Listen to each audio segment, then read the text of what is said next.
Hey. I don't know why my microphone's going off. What the hell? Anyway, we're back.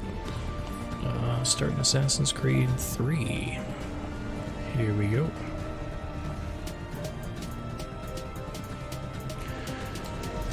And I already accidentally started it once. We'll be overwriting. Oh cool, it didn't even save. Sweet.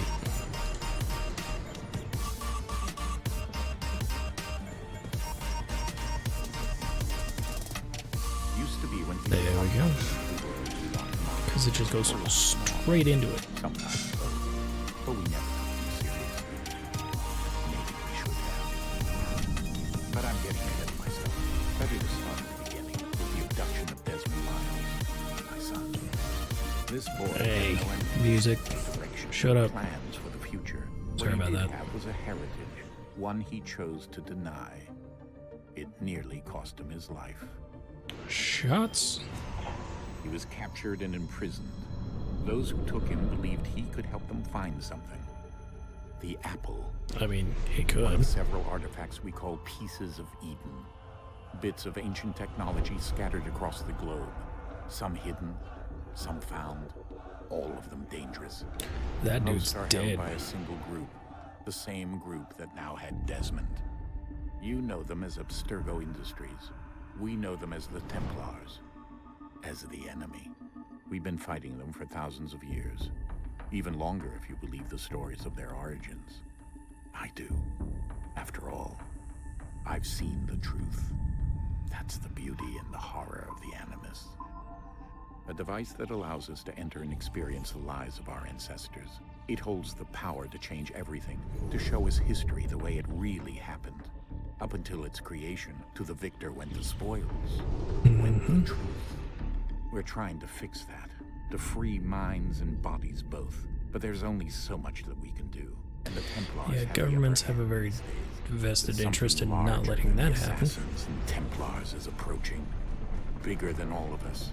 And if we can't find a way to stop it, these next few weeks will probably be our last. Everyone's last. In the end, it all comes down to him. To Desmond. Through the Animus, he discovered his heritage, explored the lives of his ancestors, and uncovered their secrets. When that was done, he trained. He used another ancestor to provide decades of experience in the span of a few days. It worked. We think. We hope. Soon we'll know. That ominous date fast approaches, December 21st, 2012. None of us knows what it'll bring, only that this is where they want us to be. When it does. They've been guiding us in their own fractured, frustrating way. These voices from the first civilization, the ones who came before, a precursor race of immense power and uncertain motives. Her They're eyes the don't ones line up. who made the pieces of Eden. This is where they've led him, and through him, us. Okay, why He do we get to stands at see the that? entrance to this We haven't seen long-lost that yet. place, armed with the knowledge of Altair and the abilities of Ezio. He holds in his hands the apple of Eden, and we stand at his side, ready to support him however we can. His name is Desmond Miles, and he has brought us to the end. Sure. Because you didn't keep making games after this, did you?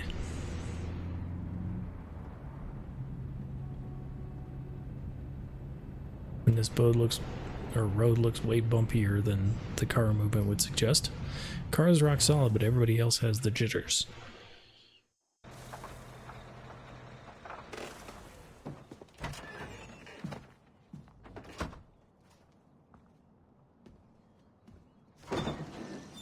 We're here. Hi, Dad. Thanks for saying so when you woke me up. Because this is the first time we really get to see his stupid ass.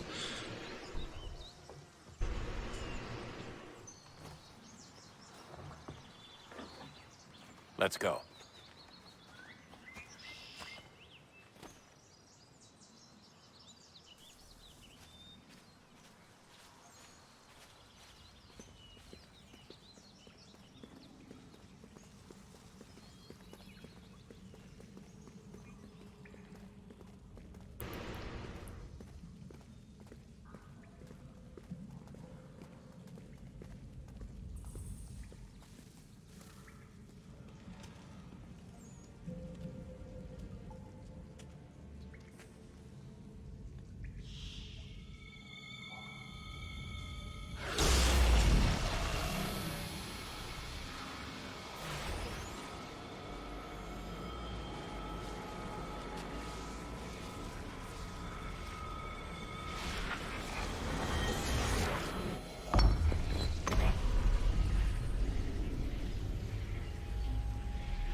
In another moment, down went Alice after it, never once considering how in the world she was to get out again.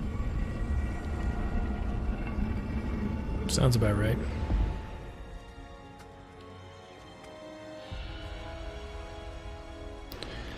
That's the first time this crap hasn't worked just perfectly. Okay, nice spawn.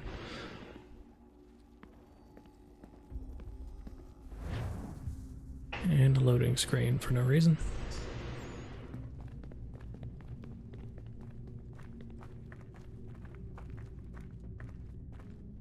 And wee.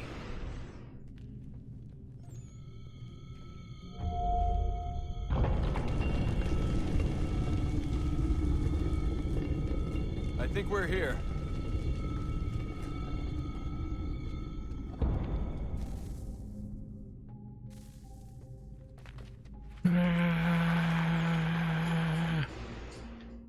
And we're alive. And locked in.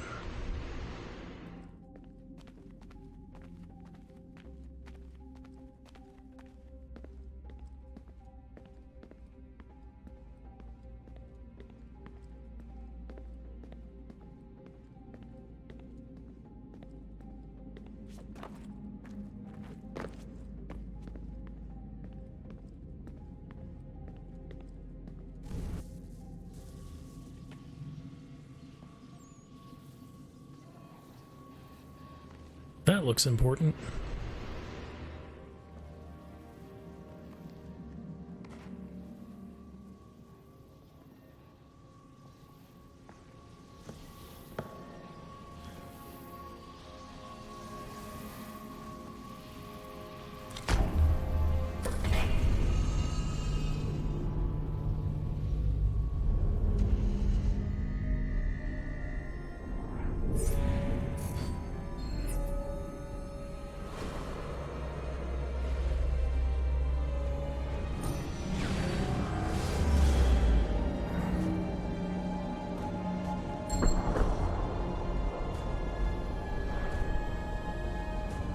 Because that's not a mess to read.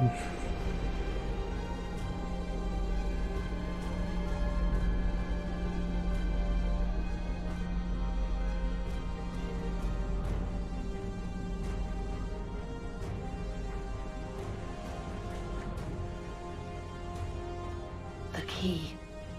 You must find the key. Son? Sir.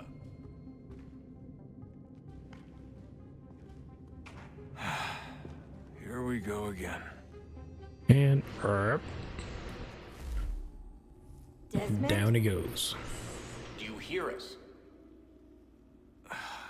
Yeah. What happened? The temple triggered a bleeding effect. You collapsed and entered into a fugue state. So naturally, you dropped me into the Animus instead of, I don't know, making sure I was okay? You weren't in any danger. Besides, the temple appeared to be communicating with you, and I didn't want to risk severing the connection. At least not until we knew what it wanted. Right. Of course. Son, No, it's fine. I get it. And I know what I'm looking for, by the way. It's a key. Just no idea where it is, though. I guess that's why she triggered the bleeding effect. She? Juno, Dad. She's talking to me. He's definitely lost weight. Okay, Desmond.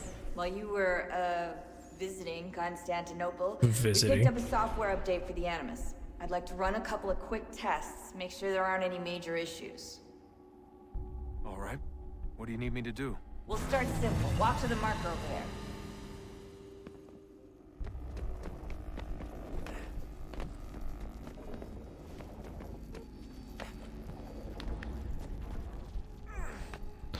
And we lost the hook blade Okay, for no Desmond, reason. let's practice climbing on these objects.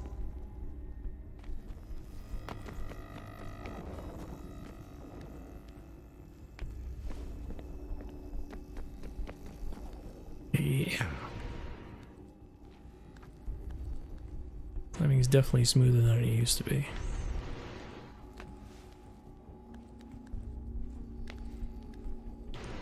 Or I guess not necessarily smoother, but faster.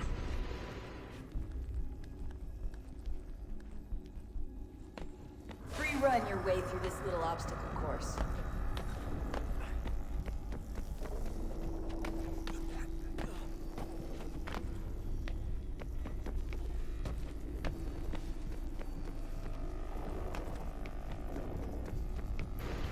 That's a constraint. These are optional objectives that raise your synchronization rate. Alright, Desmond. Follow the on-screen instructions and kill the 2 Templars. Had to pat. She said kill. I knocked him out. All you have to do And here is jump the gap. All you have to do, huh? Yeah.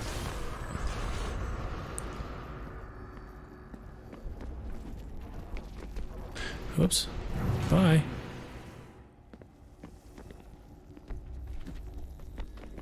Okay. Hold only that one to free round, huh?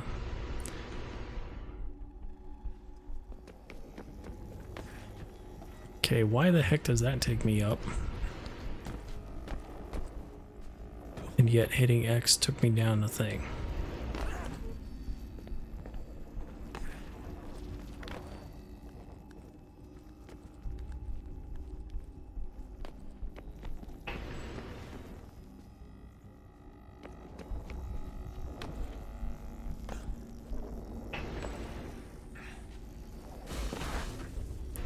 Made it.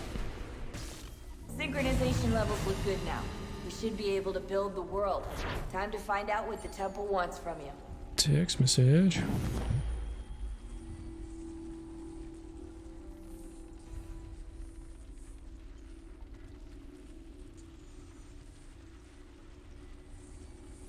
Alright, phone. Type the thing I want you to. Turd. Alright. Looking colonial.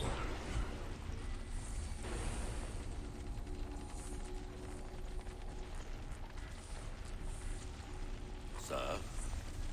Sir? Everything all right, sir? Yes, fine.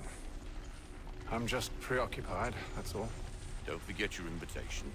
Master Birch will be meeting you inside. Thank you. Where shall I retrieve you once you're done? Front of the Opera House. And be quick about it. Don't expect to be here long. I'll bring her round at once. Why, thank you, sir.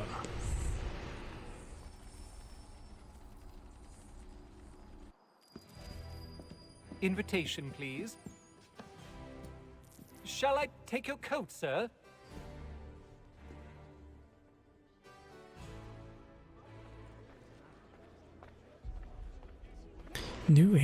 Her new email, leave the Animus. Well, I don't have a choice currently, do I? Kindly find your seats.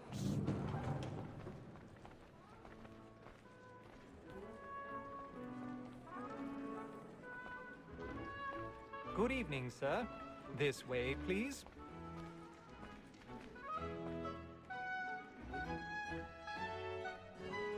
My apologies.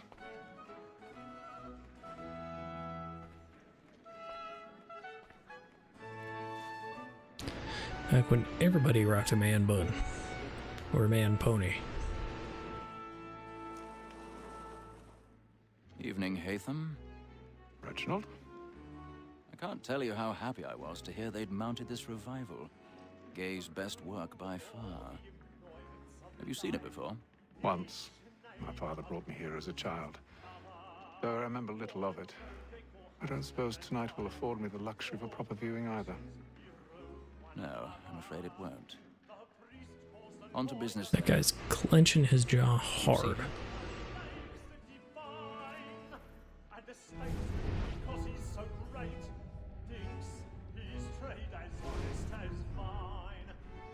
He's seated in one of the boxes above. The stairs are watched. You'll need to find another way up. A lawyer is an honest employment. So is mine. I already have.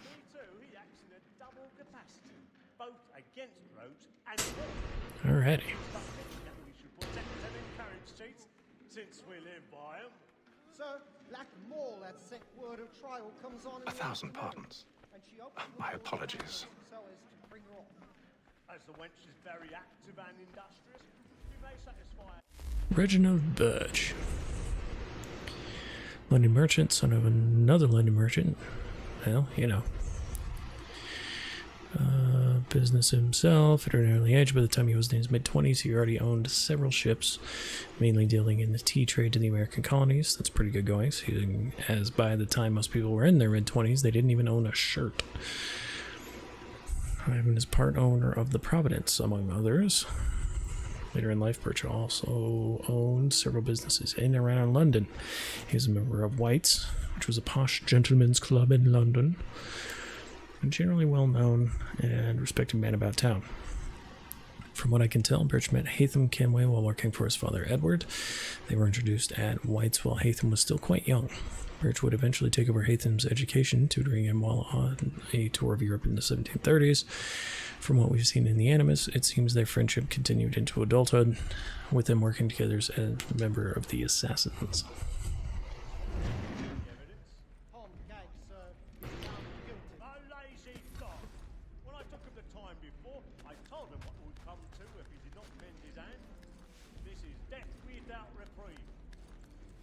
I mean, they didn't have sound systems back then, so they've got to hear my hands going pap, pap, pap, pap all the way across.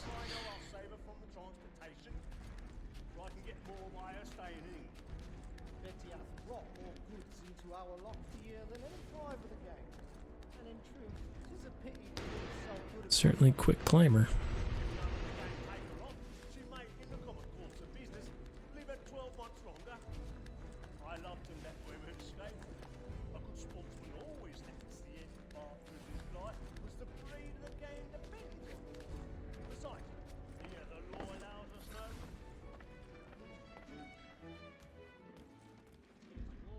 Ah, yes.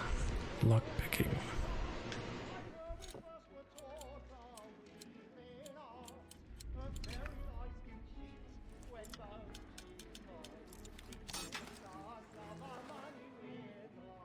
Got it.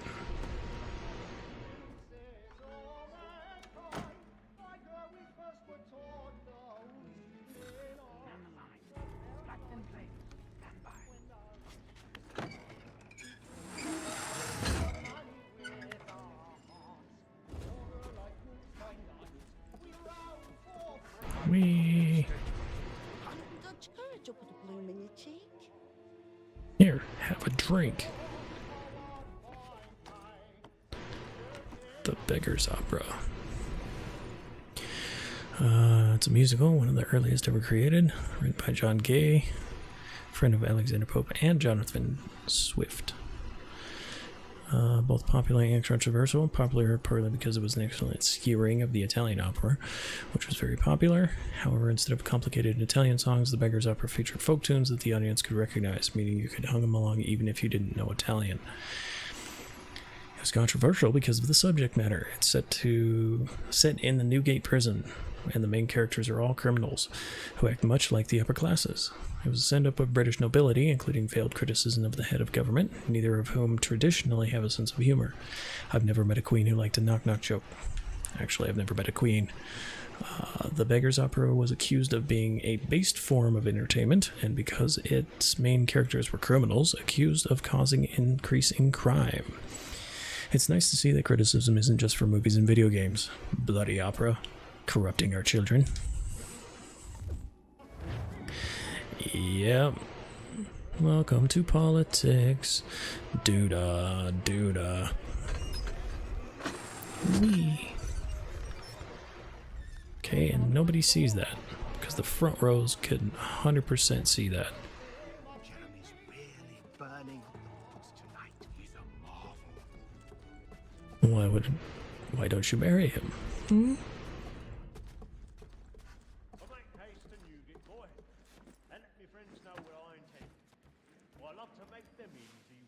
There we are.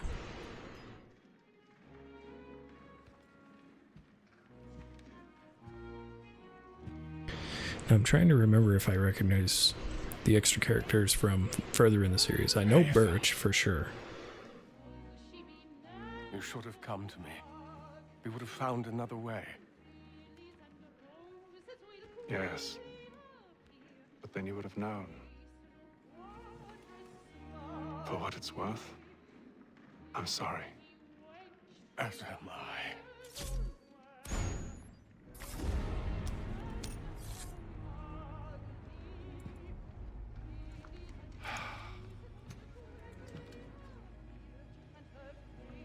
Now I'm curious what... Good God, your eyes, kid. You should get that looked at. And I'm curious why this key looks completely different from any precursor artifacts anywhere else in the series. It's supposed to be the size of a dinner plate.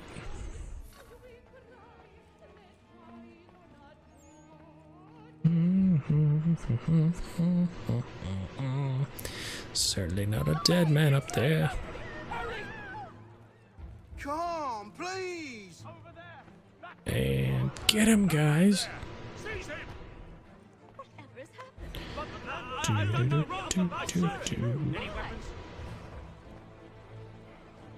beg your pardon. Interesting. X just pushes people instead of stealing now. Almost like that's frowned upon.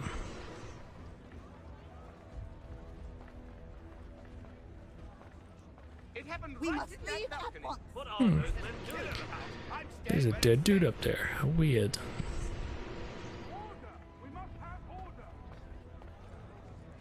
Excuse me. Order! We must have order! Move! Imbecile! He's gonna get got. Where are you going? That's why you don't run. You can, however, walk fast. Hold X, not R2.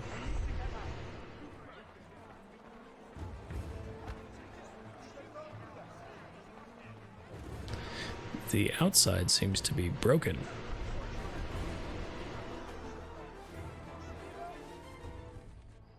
Almost as if the PS3 couldn't handle it.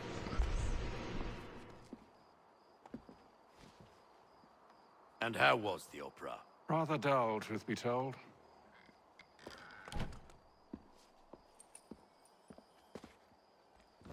Shall we be off then? Aye.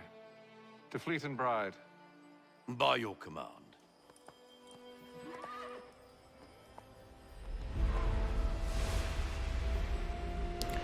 Little itty bitty key, but with a symbol that matches the door.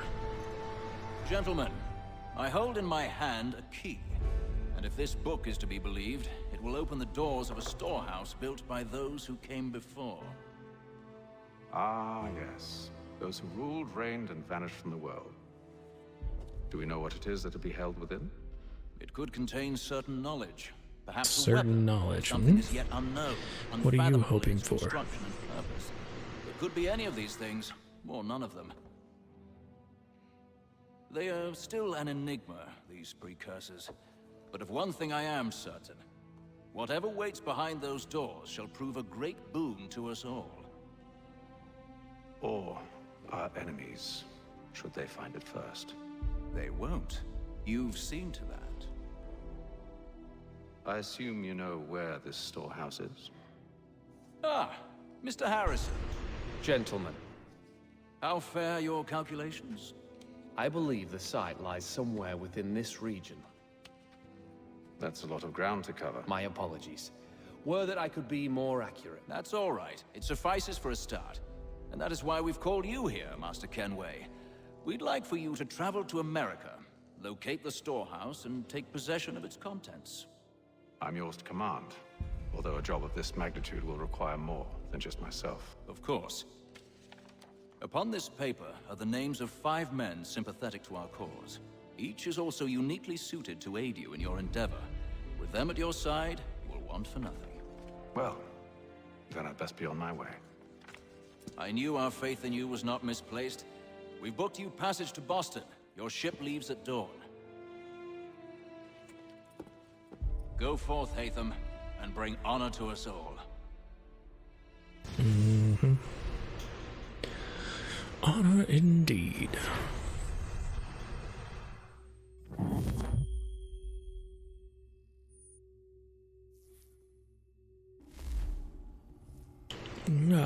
Sorry.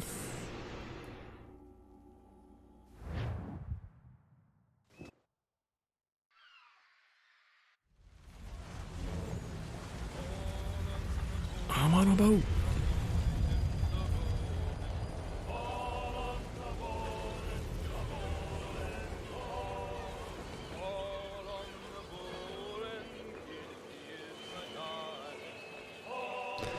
It's amazing to think how long people spend on something that size.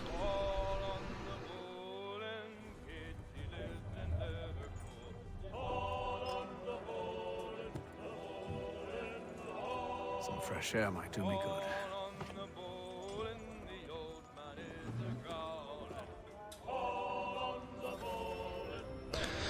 The Providence. One of the many sailing ships of the German Merchant Navy, which basically means it was a trade ship rather than one meant for war. You'll notice that it's carrying cannon, but those are for mainly protection against privateer vessels or for turning the ship into a privateer vessel should the need arise. The ship was built in 1748 and made several trips a year between British and North American colonies, with occasional visits to the West Indies. The manifest doesn't indicate anything particularly interesting. Mostly it carried staples like tea, molasses, and cloth. It's captained by its part owner, one Samuel Smythe, who got something of a reputation among sailors for both his cruelty to his crew and penny pinching on rations. Incidentally, that's not exactly a way to keep good sailors on board.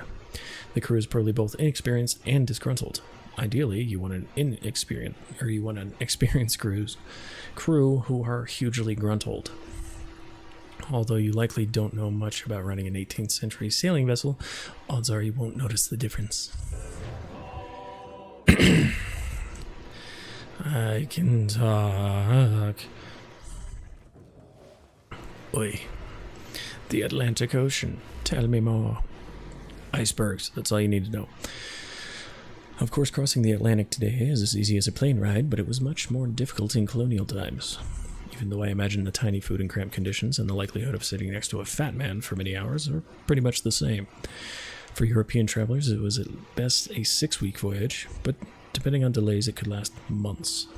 Dangers included storms and their opposite, being becalmed, seasickness, food running short, and dying of boredom because you had nothing to do all day. For Africans captured into slavery, the Atlantic voyage was much worse, across the Middle Passage, usually to the Caribbean. The journey was just as long, but slaves were kept below decks and rarely allowed out in the fresh air, with the men usually in shackles. They were given only 1 meal a day, less if provisions ran low, disease was rampant, and mortality rates were high. I will never complain about being inappropriately touched by airport security again. Though to be fair, we're now firm friends. Juan was very gentle. You know. Interact. Captain? Mr. Kenway. I just wanted to thank you again for taking me aboard, and apologize for any inconvenience it may have caused. Inconvenience would be an understatement. Don't be a dick, I'm My apologizing. ship was held in port for 2 days that we might accommodate you. I lost several contracts as a result. I had no idea. Of course not. You nobles are all the same. Not exactly a noble, but whatever.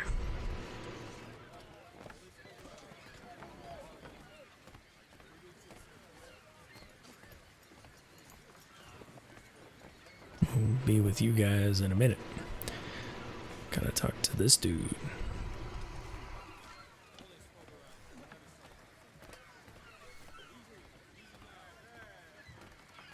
The game definitely looks better, but very obviously did not update the game engine. Hello, sir. Which would have required a lot more time. It is a quiet time of year, though rogue storms and troubled waters are not unheard of. But no need to fret. At worst, they'll prove an inconvenience. I'm more concerned about pirates and rogue privateers. Have you encountered them before? Aye. But the Providence is a strong ship, and her crew well trained. They will surely keep us safe. Yeah.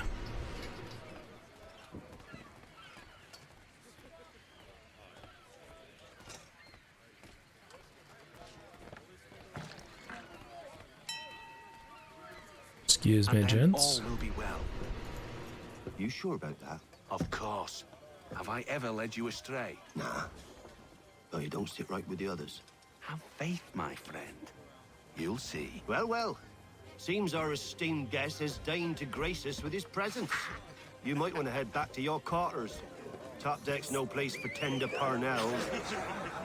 So I thought. And yet here you are. Ooh, fancy yourself a shit. joker, eh? Let's see how funny you find this. That's enough, Graves. Stay out of this.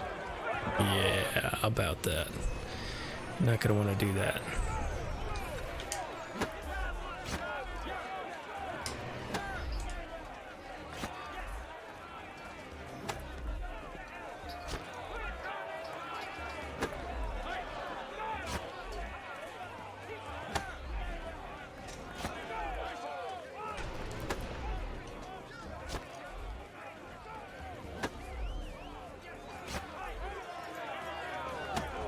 I'm already doing it. Let me do it. There we go.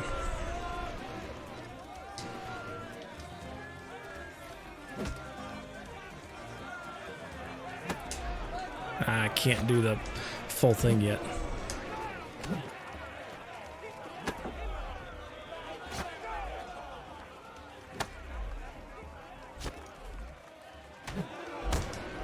There we go. Listen to this, Hector.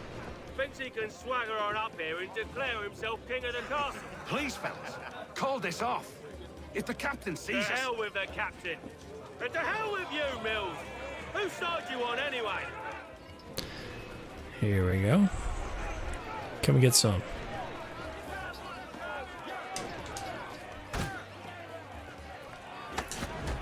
There we go. Suplex. I'm ready to go again if you are. This is unwise. Why's that? You think I'm afraid of you? No. But you should be.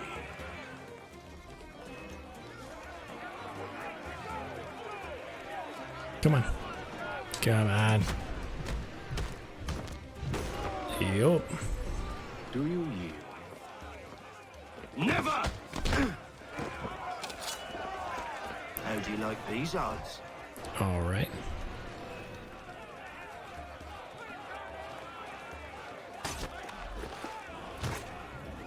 That's mine now. What's the meaning of this? Captain, Explain yourself at once, Mr. Kenway. these thought we were simply passing the time with a bit of sport, Captain. How about you pass the time by doing your goddamn jobs instead? I wasn't aware I was paying you to loll about. A word, please, Mr. Kenway. Oh, I nearly forgot. There's your knife back.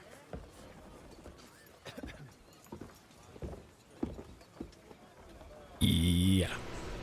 I would recommend not doing that I don't again. care for you, Mr. Kenway. I've had nothing but trouble since you came aboard. Your problems have nothing to do with me. I beg your pardon? You're a poor leader, ill-tempered and cruel, and it's clear your crew has no respect for you. Look, I don't want to argue. In fact, I need a favor. Oh, this is rich. I suspect some of the men intend to mutiny. Really? What a surprise. As I cannot trust any of them, I am compelled to turn to you. And why should I help you? Because if they do intend to betray, I'm the only hope you have of reaching America alive. Well, what will it be? If what you say is true, what other choice do I have? Think. But let me be clear. Should you ever dare to insult or threaten me again, I'll not hesitate but to cut off your head myself. Are we understood? Excellent.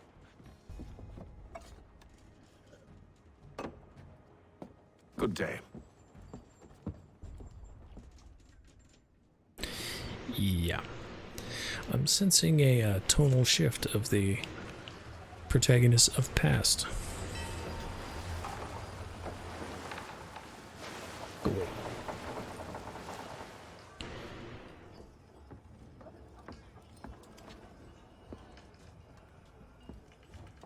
Mr. Kenway. Captain? Whatever they're up to, I believe it's coming to a head. I'd best get to work. Of course, he had to get up the dramatic way. Opposite direction he was gonna go. He's cut our rations again. Claims we're not provisioned for such luxuries. It's not right that you should feast on lamb and wine. We're stuck with tinned. Hey Graves, what's up? You looking for another fight? That it? Go away. Sounds like Fable in here.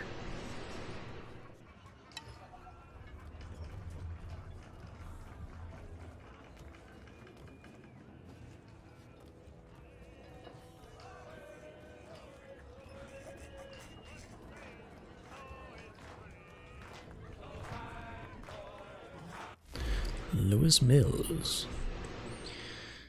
Deckhand originally from where we British somewhat optimistically call sunny Brighton. He got his love of the sea from his father, who was also a sailor. He first took young Lewis to sea with him at the age of 10, sailing from London to Boston on a vessel named the Windward. As he grew older, Mills kept working as a merchant marine, traveling the world and gaining a reputation as a reliable and level-headed sailor. He joined the crew of the Providence in 1752, staying with the captain and crew through a variety of hardships, though by 1755 he was thinking of moving on. I wonder why. Probably because the captain's a dick. I ain't got nothing to say to you. Yeah, you're ugly too.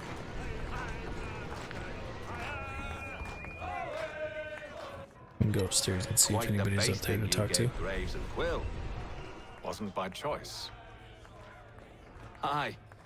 Blockheads, the both of them. Where are my manners? Louis Mills. Pleased to meet you. Hatham Kenway. Aw, dick. So, should I be watching my back? I think the boys learned their lesson. They're normally not so nasty. Honest, it's just the past few crossings have been a bit rough. Oh? Captain's trying to cut costs, reduce rations, lower wages, more dangerous cargo. It's put the crew on edge. Is there cause for concern, then? Not if I can help it. But the captain needs to think about the way he treats his men. Yeah, he's got a pretty good ally in Louis there.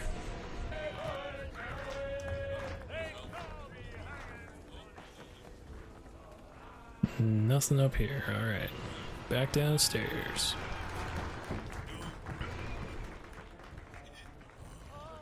And this was before multiple conversations with the same people, so I don't need to worry about that. You there. I have some questions for you. That's nice, but I ain't got time to gossip. Probably wouldn't have anything useful to share anyway. You want information? Try the cook or the doctor. Everyone's always chatting them up. Right.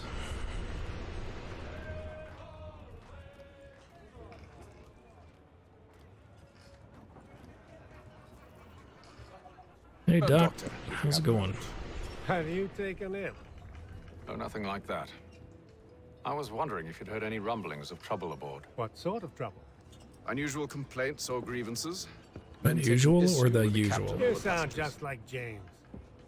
Like I told him, I've been much too busy with my research to notice anything not work-related. And where might I find James? The galley's your best bet. Now, if you'll excuse me... Right. You're a dick too.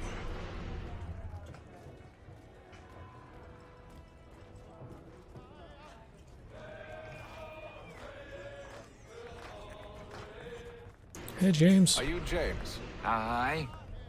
Hatham Kenway. Pleased to meet you. I know who you are. I was hoping you could answer some questions. Trust me. I figured as much, but not here. Follow me. So what do you want to know? Have you Stuff seen and or heard things. anything out of the Things and ordinary stuff. since we left port? Anything that gives cause for concern? Some of the men have been gathering at night on the upper deck.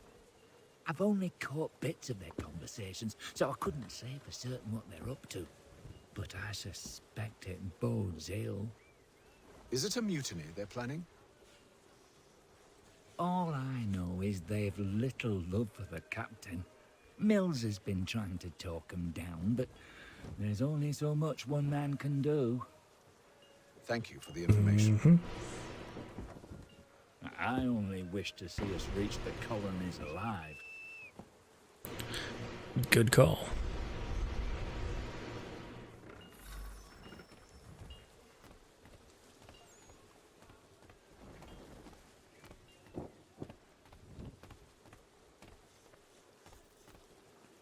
Hold up.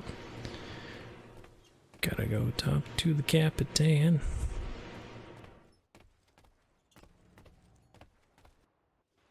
You must expose All the whatever they're plotting. conversations. Your crew's a tight-lipped bunch, but I'll see what I can do. Well, hurry up. I just sat down.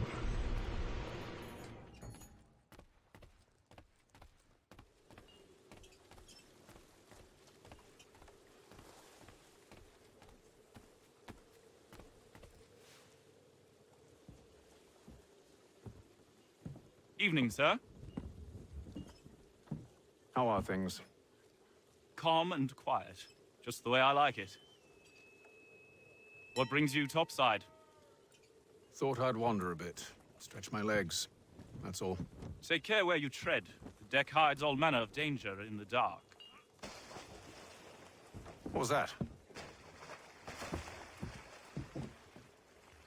Someone's throwing cargo overboard. But why? And they're all painted.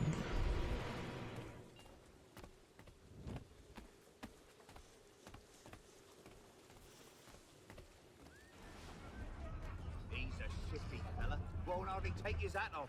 Quiet! Here it comes. Make like you're working. Yeah, I'm already past you, you nut. Can I talk to you at all? Or is it the same Quite shit? the basting you gave Graves Yeah, and it's Will. the same thing. Wasn't by choice.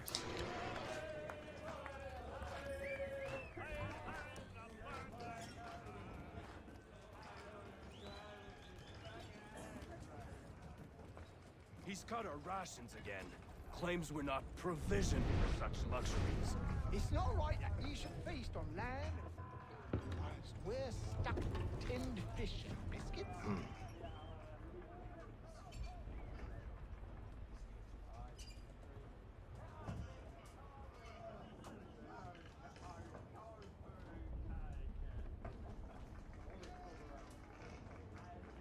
Curious. Most curious. Yep. Wonder what they could be doing. Ooh.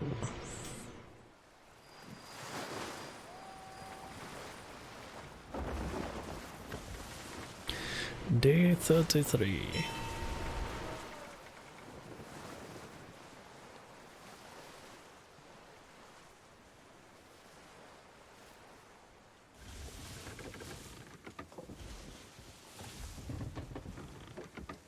Any news? Each night it's the same. I scout one area, and they drop the painted barrels from another. I'm going to need to recruit an extra pair of eyes. Maybe James or Mills. Why are they doing this? Near as I can tell, the barrels serve as markers. They're leaving a trail. My fear is it's only a matter of time before whoever's following it. Ship sighted out! Hey, look. She's making ready to fire! Beat to quarters, men! Ready the... Brace!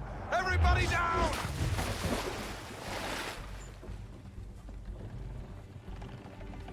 A warning shot! Seems they don't mean to sink us, but board us instead! Man the cannons! Make ready to fight! I want you below decks. Why? Let me help you secure the ship. Do you know how to rig a sail? To load a cannon? To wage war at sea? I didn't think so. Now return to your cabin, or do I need to have you escorted? Ass. Secure the hatch! Kathunk. Haytham. Have you been topside? A ship's appeared and means to board us. It's strange. There's no sign of mutiny aboard. Doesn't make sense. Ah, but it does. What do you mean? Did you think you could escape from London so easily after what you did at the opera? That we wouldn't notice? That we wouldn't follow? So that's what this is about. Surrender, and I will see that you are treated with honor. If you wish to treat me with honor, give me a sword. Are you sure this is how you want to play it?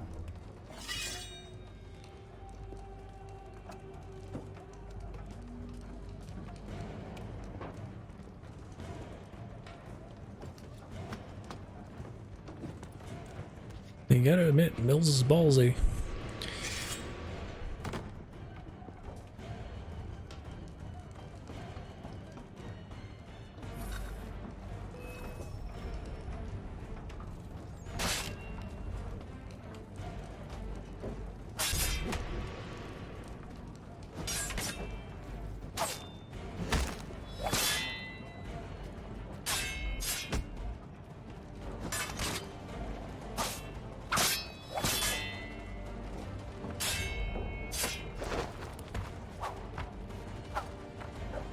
Okay. Freaking attack him.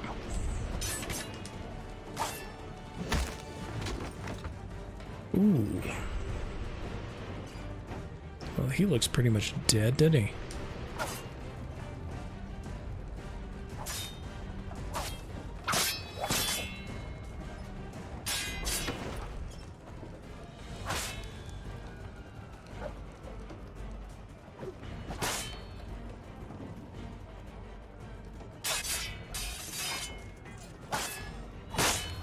Yep, that'll do it. No, not a ton. Mostly just walking around the boat. Only Mills was there waiting for me. He's the one that drew that ship here. There was no mutiny, only him. What do they want? Me. Then they can have you. Is that so? You'll catch us anyway. There's nothing to be done. I can think of something. You wish us to sail into the storm? It's our only chance. I won't do it. Then I will. I was gonna say, All right. You don't get too much of a choice here, pal. Either do it alive or I do it when you're dead. Either way, this ship going in that storm.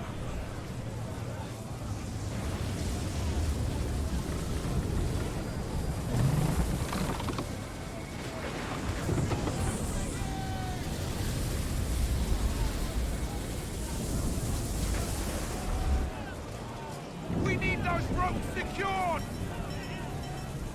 I told you this was madness. Arm yourself. I'll fix your sail for you.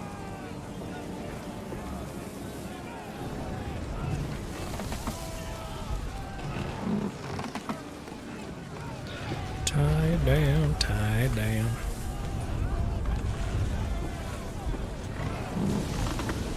God, that clothing would weigh a ton in this weather.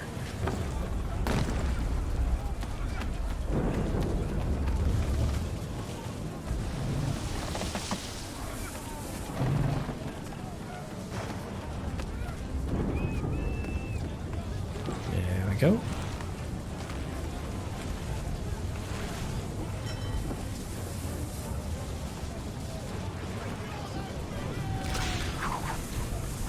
Next. Excuse me, thank you. Wish the later games had that escape route. Though it's not exactly realistic to not have a railing there. We need more speed! Loose the sails! Haytham, you take the foremast! James, to the mainmast with you! Let's go.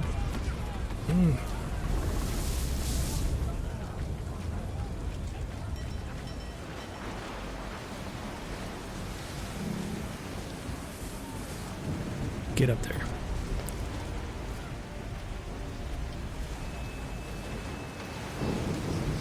Yeah, this wouldn't be scary as all hell. That looks like Graves' knife. I gave that shit back to her.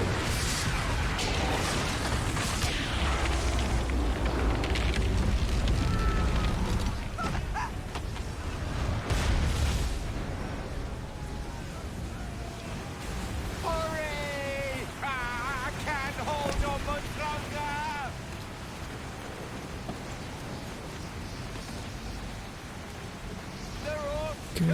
Go. I'm slipping! Boosh. Gotcha. Oh, thank you, thank you.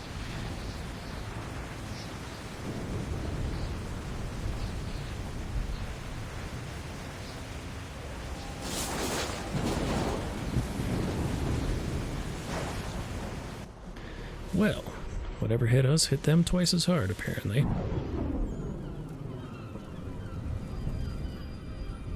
Day 72. Over 2 months.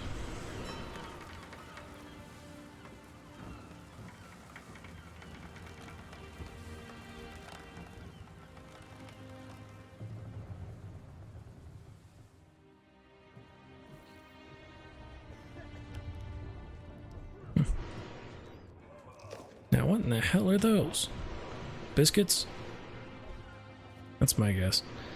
They're like rations. Maybe? I don't own it currently. But, I mean, if I can get it for a decent price, I'd be willing to play it. It's supposed to be decent.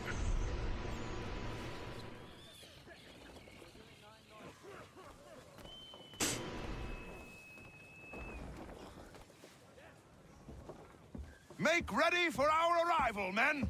Arrival? I see no land, only this interminable fog. The gulls tell us all we need to know. Climb into the crow's nest and you'll see. And I hope you break your neck. He did not say.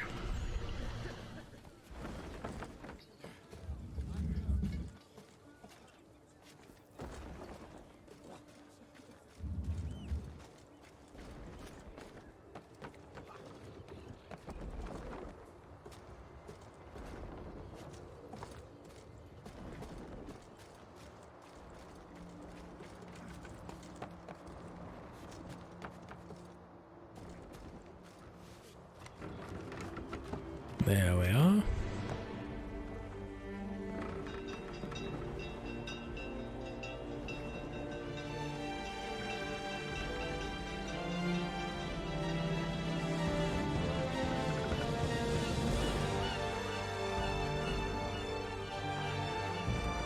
That'd be cool to see in real life. Also, our ship is 3 times larger than everybody else, apparently. Either that or we're on a hill, which doesn't work. Yeah. Nice intro indeed. Also, name of the game, drink.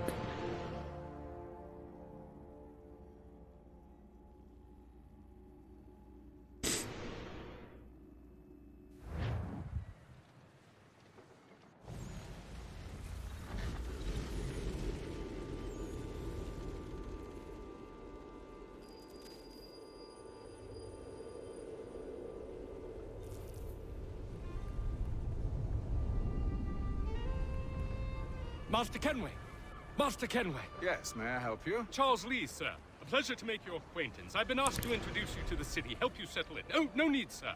I've arranged for your bags to be delivered to the inn. How did you turn into the troll you're about to become? Charles Lee was a British soldier who went on to be a major figure in the Revolutionary War. Lee's father was a colonel in the British Army and started his son off in the military career early. He was sent to a military academy in Switzerland during his formative years, and then in 1746, Lee became an ensign in his father's regiment. Lee was sent to the colonies in 1755 to fight in the French and Indian War. He served under Edward Braddock and later at Fort Ticonderoga, where he was injured in the fighting. Lee recovered and later fought at Fort Niagara. I always thought there were a lot of fort fights fought. He finished his time in the colonies with the British conquest of Montreal. Lee returned to England in 1760, possibly because he was seeking career advancement. He was named a major in 1761 and sent to fight in the Spanish and Portugal. Though his service record there was good, Lee didn't receive praise on his return home. In fact, he was retired from the army at half pay. After that, Lee became a vocal critic of military higher-ups and the British Prime Minister, and found out his military career had inexplicably completely stalled. I'll just keep chewing on my tongue here. Don't mind me. One and the same. Your commission is with Edward Braddock, is it not? Aye. Kitty. But he's yet to reach America, and I figured I might... Well, at least until he arrives, I thought. Yes? Out with it. Forgive me, sir. I had hoped that I might study under you. If I am to serve the Order, I can imagine no better mentor than yourself. Hello, sir. Kind of you to say, but I think you overestimate me. Impossible, sir. This way. No, you don't. Given your lineage, that I know now, but we don't technically know due to the game.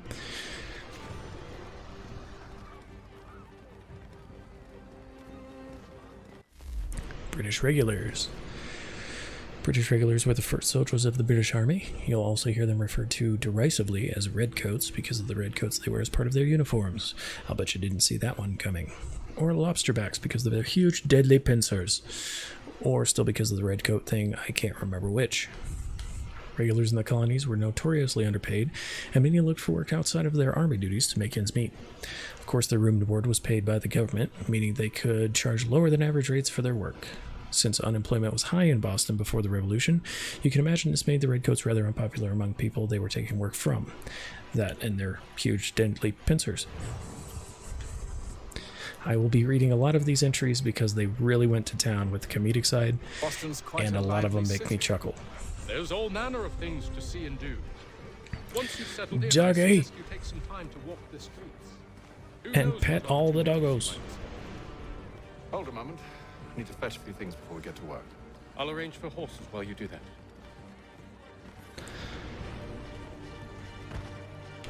Dick. That was a gigantic dog. Either that or a small horse has gotten loose.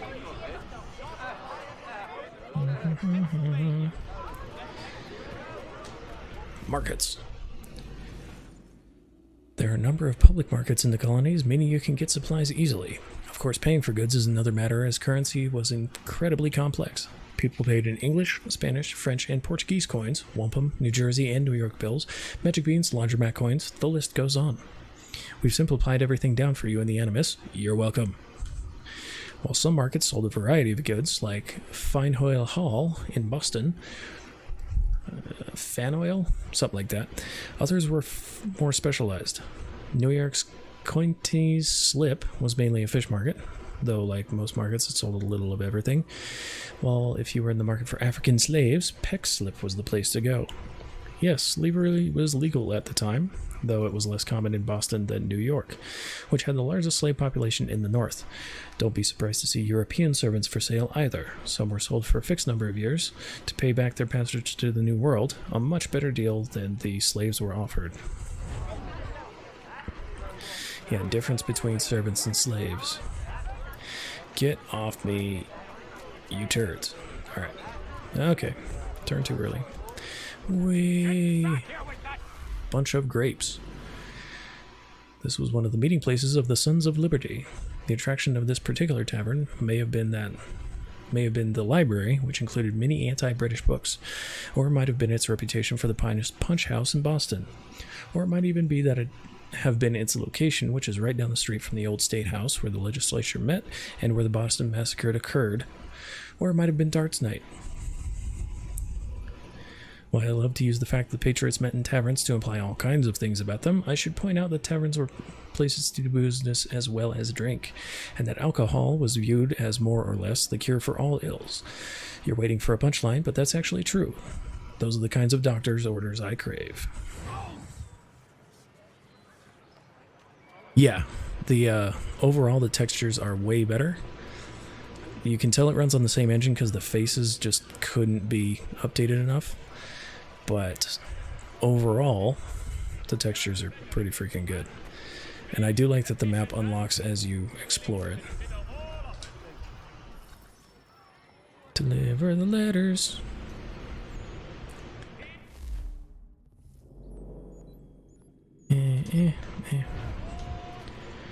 Letters. No. Cardio. Boosh. And oh, down here. Boosh.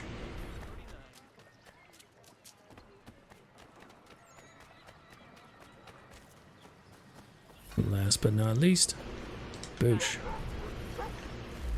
Fastest delivery boy in the city. And I only just got here. Whoop, other way.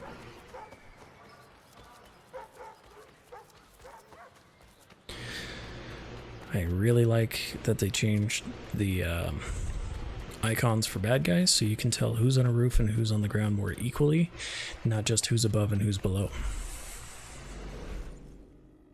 The bells in this church rang out in the hours leading up to the Boston Massacre. Hi, Ninja CD13. Thank you for following. Bells in this church rang out in the hours leading up to the Boston Massacre as crowds were gathering to taunt the soldiers in front of the State House.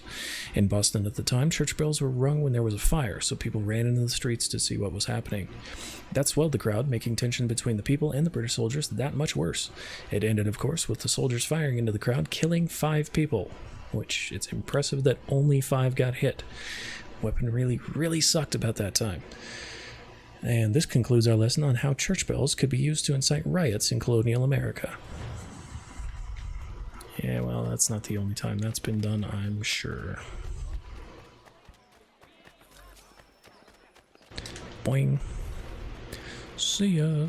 500 money. It's all in British pounds right now. Alright, sure, why not? I wanted to climb.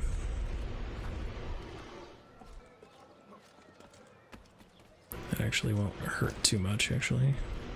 Saying actually a lot, yeah. My brain works. On top of the tent. Whee!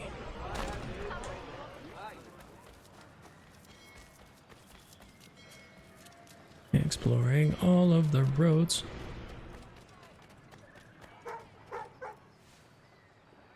Damned sprigs. This accursed city will be the death of me.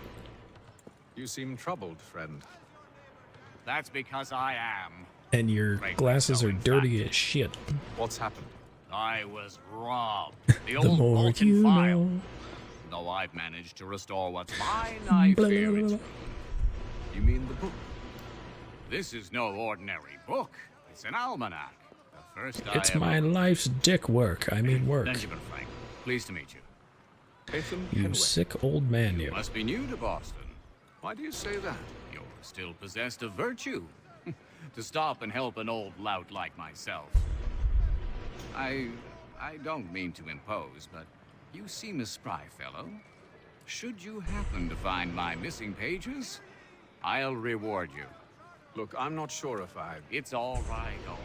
If you have the time, hurrah. If not, no harm done. The thing is useless in its current state anyway. But should you somehow Maybe you manage could to restore it, rewrite you'll it? find me inside that general store over there. Sorry, I'm left-handed, but there's a thing in the way. Well... There, fixed it. Interesting. That was interesting. Oh, yes. Ben Franklin. Deep breath. Benjamin Franklin was a renowned inventor, diplomat, and one of the signers of the Declaration of Independence. Translation, he was a rock star of the age. Benjamin Franklin was born in Boston in 1706, the 10th son of a soap maker. Fight Club, anyone? 10 sons. I guess his parents couldn't afford television. Also, there was no television.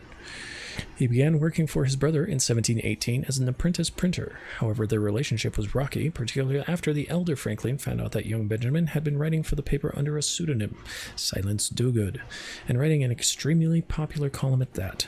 Human nature being what it is, the fact that the column was popular was probably the bigger problem. Benjamin ran away in 1723 and headed for Philadelphia, where he continued his career in printing and writing, eventually buying the Pennsylvania Gazette. The business, I mean, not just a copy. That would have been one of his lesser achievements. He stayed in Philadelphia for most of his life, that is, when he wasn't making extended trips to Europe. Franklin had a talent for persuasion, and that made him an ideal diplomat. In 1757, he went to London to represent Pennsylvania in an ongoing legal battle with the Penn family. It was the first of several extended political trips to Britain, and he would act as the state representative for Massachusetts, Georgia, and New Jersey as well. In fact, Franklin was in Europe for most of the Revolution, though he was in the colonies to help with the writing of the Declaration of Independence. Franklin was a vocal opponent of the British impositions on the colonies, like the Stamp Act, and although he first fought for the rights of the colonists as British citizens, he eventually became convinced, like many of the Founding Fathers, that independence was the only real solution. Unfortunately, Franklin's change of heart made him clash with his son, William, who served as the royal governor of New Jersey. William remained an active loyalist. The father and son never spoke again. When he wasn't founding a new nation and destroying his family in the process, Franklin was a scientist, inventing things like bifocals and more efficient wood stoves when he wasn't mapping the Gulf Stream and discovering how electricity works. What have you done today? Made yourself a microwave meal and sat about in your underwear? Oh, well done you. He was also quite the lady killer. Jesus, this guy.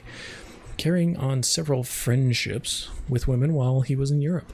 The records don't say what exactly they saw in him, certainly not his looks. Maybe women like a man whose intelligence. If that was true, I wouldn't be here. I'd be in Portugal surrounded by them, and you'd be looking at a blank screen.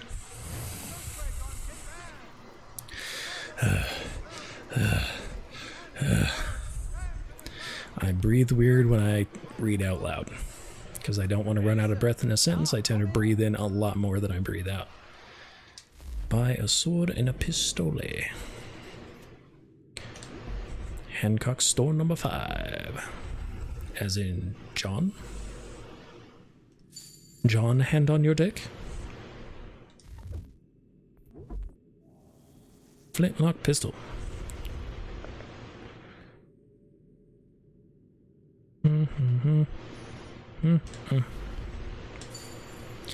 That was expensive. The gun was like 3 times more expensive than the sword, but I guess that makes sense. The amount of shit that goes into making a pistol at this time was way worse than a sword. And actually, that's pretty true now. Hold R1. Use L. Okay. Ooh. What did I do? Got it.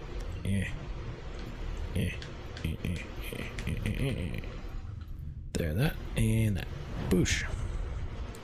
Okay, fine.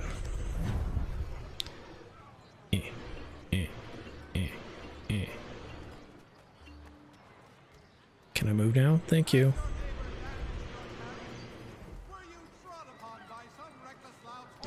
Horses are back in town. We ride for the Green Dragon Tavern. The proprietors are eccentric, but the rooms are spacious and they do not pry. Have you been told why it is I've come to Boston? No. Master Birch said I should know only as much as you saw fit to share. Which is nothing at all. Else my cape is clipping through this horse. William Johnson and my pants. How well do you know him? Not well. Billy Johnson? He saw the order's mark and did not hesitate to come. Prove yourself loyal to our cause, and you may yet know our plans as well. I should like nothing more, sir. And become a stinky bastard of a man. Sorry, I'm kind of ruining some of the foreshadowing, but he is not a nice person at all. He is probably my least favorite character in this whole game. Excuse me. Green Tavern. Green Dragon Tavern. This tavern is sometimes called the headquarters of the revolution, though I imagine when it is, they pronounce it headquarters of the revolution, because overthrowing the government in a pub is thirsty work. It was a popular place for people like Paul Revere and Samuel Adams to sit with their friends and plot. Up until 1754, the tavern was owned by William Douglas. When he died, his property was left to his daughter, Catherine Kerr, and his nephew, Cornelius Douglas. They divided their inheritance equally, and it seems, got along famously. The Freemasons bought the tavern in 1766 and renamed it the Freemasons' Arms, which didn't actually stick because the sign above the door was still a green dragon. Freemasons, the secret society everybody knows about. Let's get a pub where we can meet in complete secret and no one shall ever know. Brilliant. What shall we call it? How about the Freemasons' Arms? Legend has it that Paul Revere's ride was planned here, but that's unlikely. By 1774, Revere had been warned that the British were listening in on his meetings and had therefore stopped making super secret plans in public where everybody could hear them. Someone tell the Masons, you know where to find them.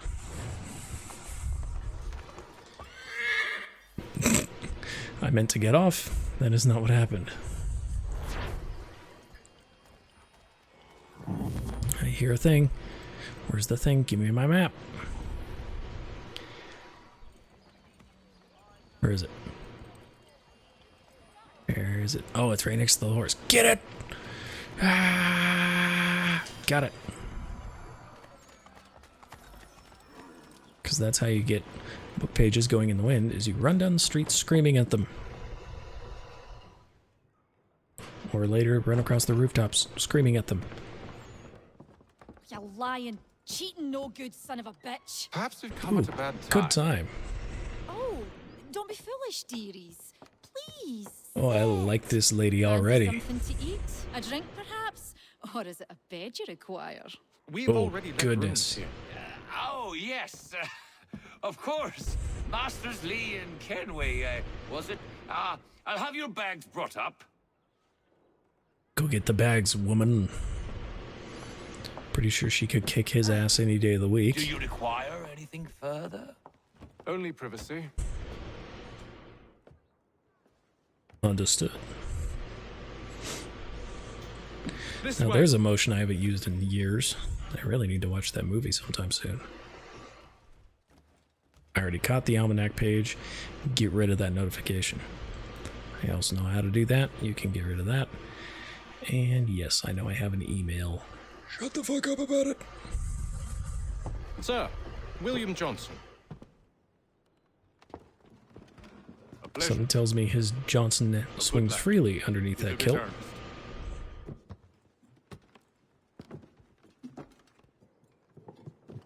I'm told you're putting together an expedition.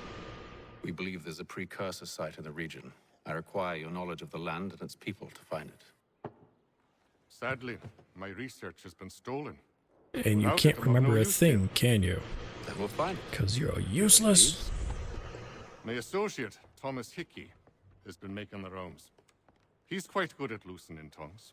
Well, tell me where I can find him. I'll see if I can't speed things up. We've heard rumors of bandits operating from a compound southwest of here. You'll likely find him there. Charles? Sir. We'd best be off. Of course.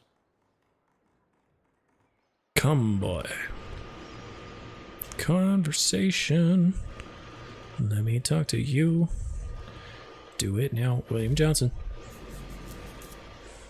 The Sting. Freaking. You gotta do the nose thing. William Johnson was a land speculator, and Britain's principal treaty negotiator with the indigenous peoples in the northern part of the colonies, particularly the Iroquois, depending on how you pronounce it. Johnson was born in Ireland, but moved to the colonies in 1738 to look after his uncle's property on the Mohawk River. However, it wasn't long before Johnson branched out into business for himself, acquiring property on the opposite side of the river and setting up a sawmill and trading post, which he named Mountain Johnson. That sounds awesome. Which to me always sounds like mating instructions from a caveman. Mount Johnson. In 1743, he moved to an even larger parcel of land, which he named Fort Johnson. He may have been an excellent businessman, but it's possible he lacked an imagination. Johnson befriended the indigenous people of the area, particularly the... I won't even try because I'll embarrass myself. Whose language he learned. His respect for their customs helped him rise to prominence as liaison between the Iroquois people and the British government. Johnson was named Superintendent of Indian Affairs in 1756.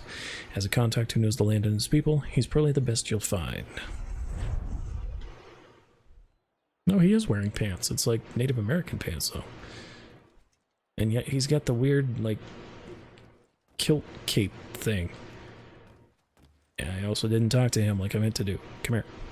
I wish to talk at you. Tell me about yourself, William. What's to tell? was born in Ireland to Catholic parents, which I learnt early in life severely limited my opportunities. So I converted to Protestantism and journeyed here at the behest of my uncle. But I fear my uncle Peter was not the swiftest of men.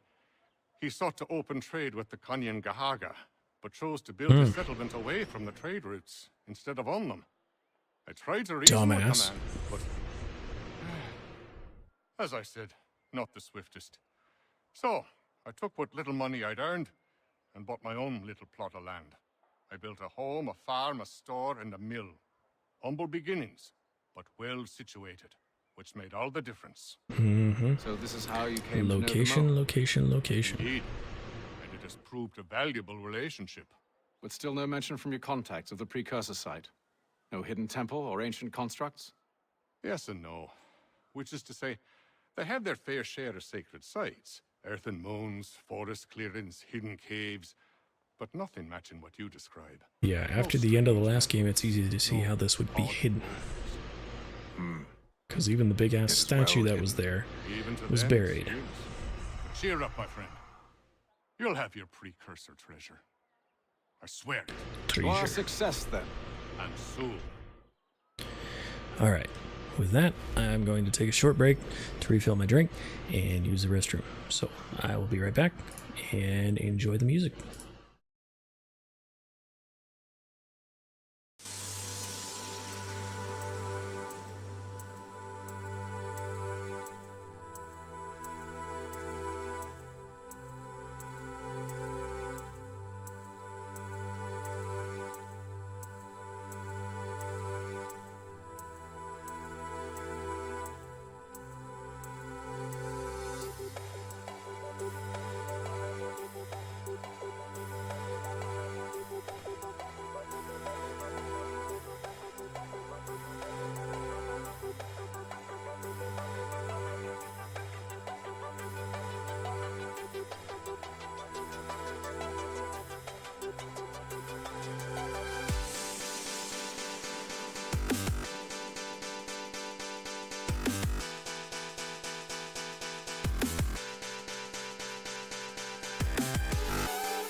I did forget to hit record.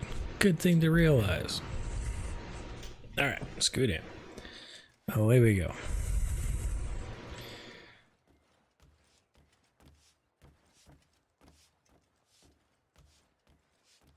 Breathing hard because of the stairs. Trying not to breathe into the microphone. Nobody manning the bar. That's a shame.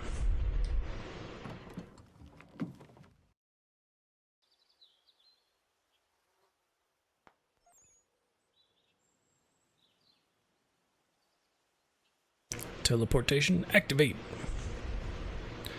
Let's go talk to this cockney bastard.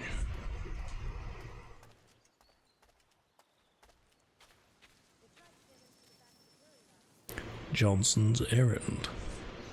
I run errands for my Johnson all the time. Thomas Hickey? Who's asking? Haytham Kenway. Is that supposed to mean something? Show some respect, boy. Peace, Charles. William Johnson sent us in the hopes we might expedite your search. We don't need no expediting. Don't need none of your fancy London speak neither. I found the men that done the theft. Then why are you just lazing around? Figuring out how to deal with those varlets. I have an idea. Well, let's hear it.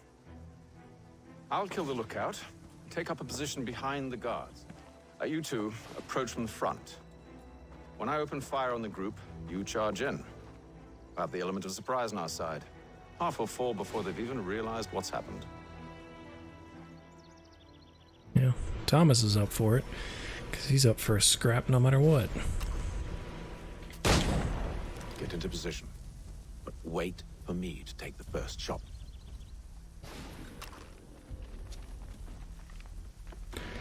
These weapons take forever to reload. Just as a warning. Loot.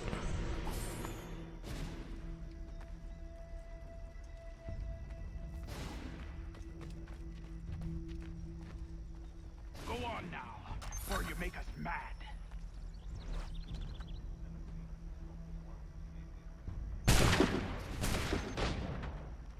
Reload. Bitch.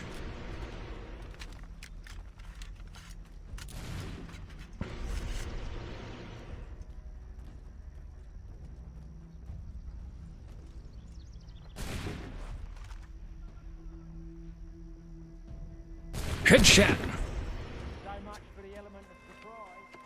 Yeah, shut up.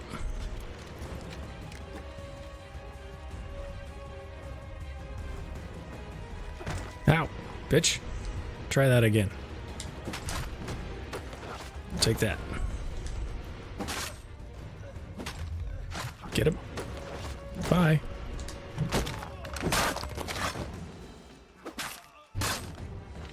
There we go. And reload again.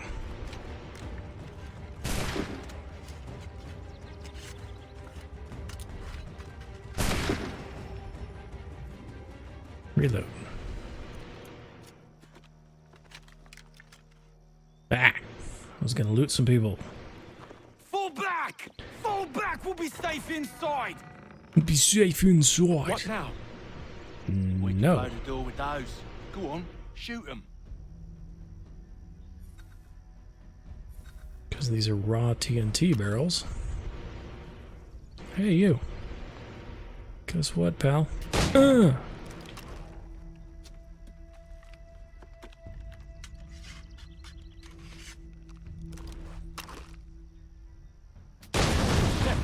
On with the show, then. Reload. Before the cutscene. Thank you.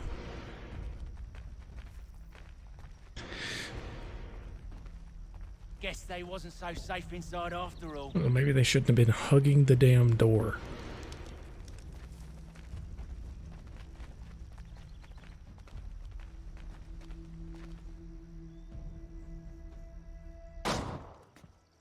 Nice shot. Lay down your weapons, and I'll consider letting you live. I make you the same offer. We've no quarrel. I only wish to return this chest to its rightful owner. Nothing rightful about Mr. Johnson. I won't ask again. Agreed. Reflex shot time. Pow!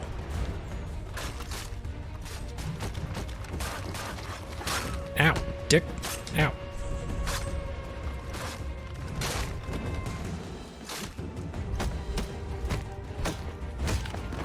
Beat the shit out of him. Ow, give me his money. Your kind has no need for books and maps. Who put you up to this? Never seen a person.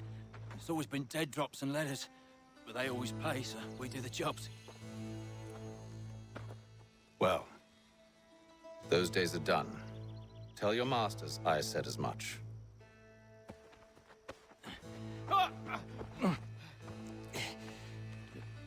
Who should I say you are? You don't? They'll know. Ooh, This spooky. one's got some shot on him. You might want to be grabbing it on account of your pistol being parched. It's not, but sure. A shame so many had to die. Back to the Green Dragon then. I need a drink.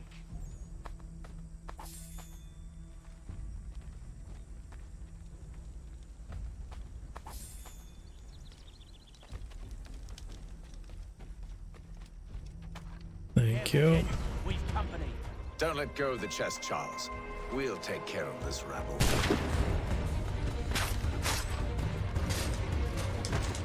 Ow.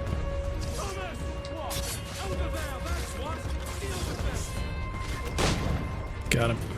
Wait, them bodies is sure to have loot on them. Would be a shame to let it all go to waste. Are you mad? In case you've forgotten, we're in the midst of something. So we're gonna reload this.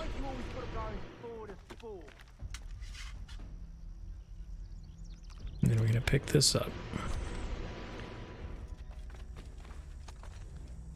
Ah, I didn't mean to drop that.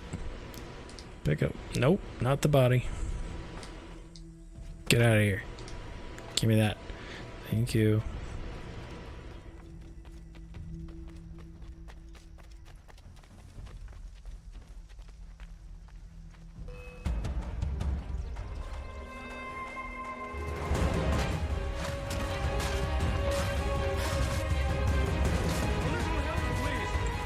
Ah, it's gotta reload.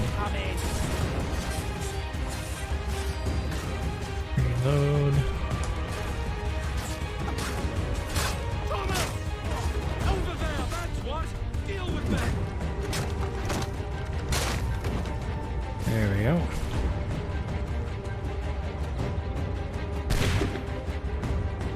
Reload. Hide behind the thing. Real revolutionary fighting here, folks.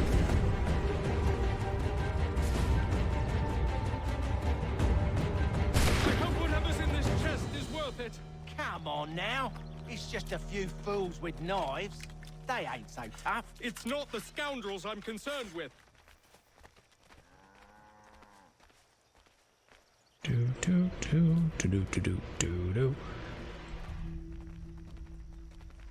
Walking like the hunchback for no reason.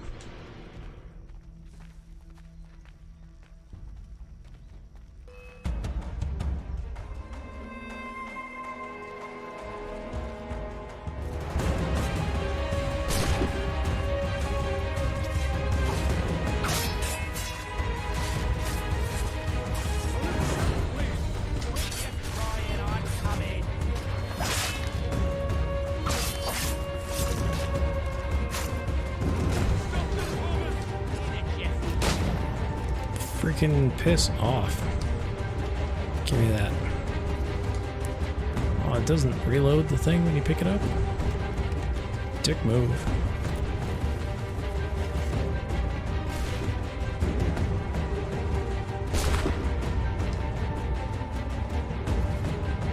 Reload.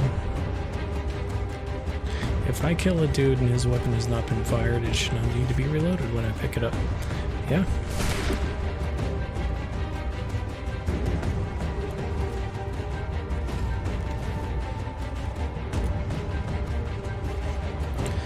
So I need more bullets.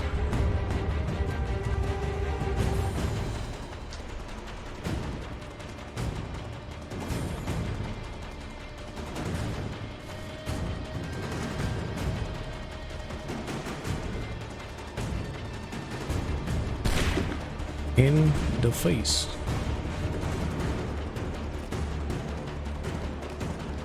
At least the music's intense. Excuse me while I take half an hour to reload. That seems to be the last of them.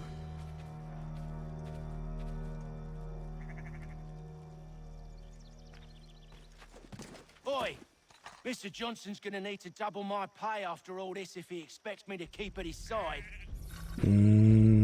Yeah, you're the kind of guy we want around.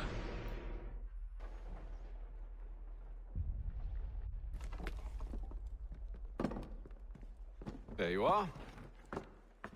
My thanks, Master Kenway. Freaked out for a second because the stream's a little bit behind, so I've got a grand total of 4 different screens going, and they're all at different levels of synchronization. The images on this amulet, are they familiar to you? Perhaps one of the tribes has shown you something similar. It appears Kanyan Gahaga in origin. Can you trace it to a specific location? I need to know where it came from. Really? Are we seriously starting fireworks already? Perhaps. Let me see what I can That's what it sounded like. Thomas! My poor dogs. Rent yourself a room. And a bath as well. I suspect we'll be here for a while. Yeah, wash up, stinky man. Set a good example for young Charles there. Oh, going the wrong way. Time to talk to people. Hey, hey. Nope, not him. Not him. People. Should not be much longer. Okay, good. How about you? Talk? Yeah. Whispers of things. Nothing solid at the moment. I know you're looking for word of anything out of the ordinary. Dealing with temples and spirits and ancient times and whatnot. But, so far, can't say my boys have heard much. No trinkets or artifacts being He might be a bit rough, but dude's got a network. Nothing new. Couple of ill-gotten weapons, some jewelry likely lifted from a living thing. But you said to listen for talk of glows and ums and strange sights, right? And I ain't Okay, heard he just nothing dumped about that on his shirt. Keep at it. Oh, I will. You done me a great service, mister. And I fully intend to repay my debt. Thricefold, if it pleases. Thank you, Thomas. Because he knows you're rich as shit. Meal to eat is thanks enough. Don't you worry. I'll get you sorted soon. Again, he's a bit rough, but the dude's not bad. Thomas Hickey, my favorite. Evening, gentlemen. William Lee or whatever, Charming. his least favorite. Oh, Charles Lee. He'll grow in you. Like a fungus. Catherine, you fussock! Get back here! Taddy needs a drink. How fares the search? Maths and maps are not cutting it. What of your local contacts? We'll need to earn their trust before they'll share what they know. I have an idea on how we might be affecting that. Well, at least the There's a lady's man getting who's some taken to action. enslaving natives. Rescue them, and they'll owe us. Do you know where they're being held? Afraid not. Benjamin Churchwell. He came up for air just long enough. He's also on your list. And there I was, wondering whom I might solicit next. Well done. No, as much as he'd like to stop and watch the porn that's breaking out in front of him. Speak. Speak. When I know something, you'll know something. Okay. Do you like it here, Charles? There we go. There's a certain charm to Boston, I suppose. There's a lot of story to be had in these conversations. That's the only reason I'm doing Granted, it. their cities have none of London's sophistication or splendor, but the people are earnest and hardworking. They've a pioneer spirit I find compelling.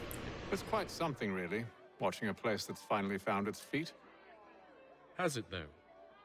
The French still wage war from up north, and I fear the Spanish have designs upon this place as well. Everybody Is does. this a new world, or just another battlefield?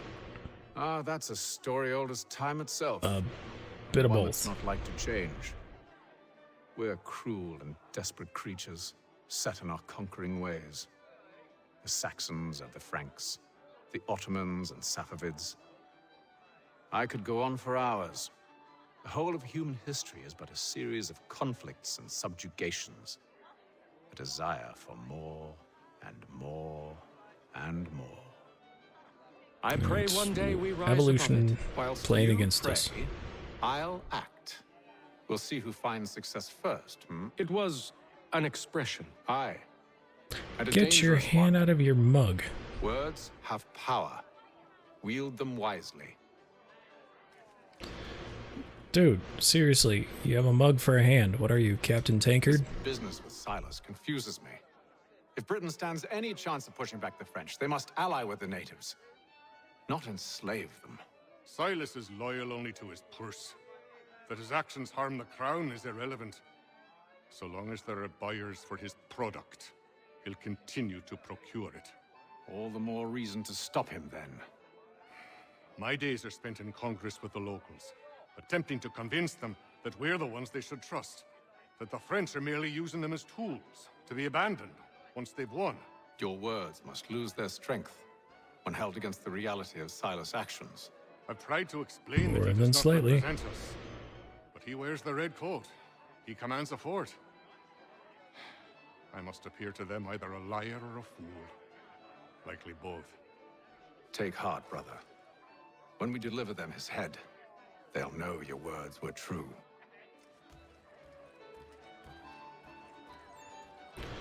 Yeah. Big tonal shift from the previous games as far as words and actions.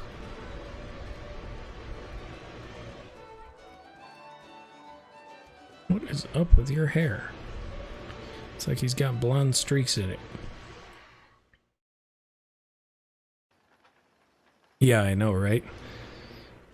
Not only the end of this game, but the end and beginning of AC4. And then also Syndicate, because you get to learn even more about it.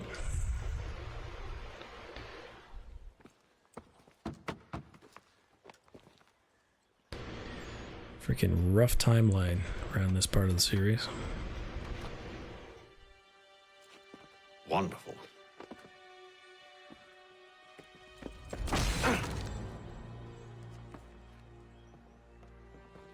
Charles? Sir? Never mind.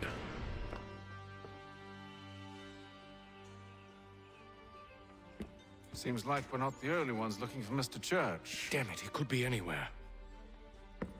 What do we do? We find him.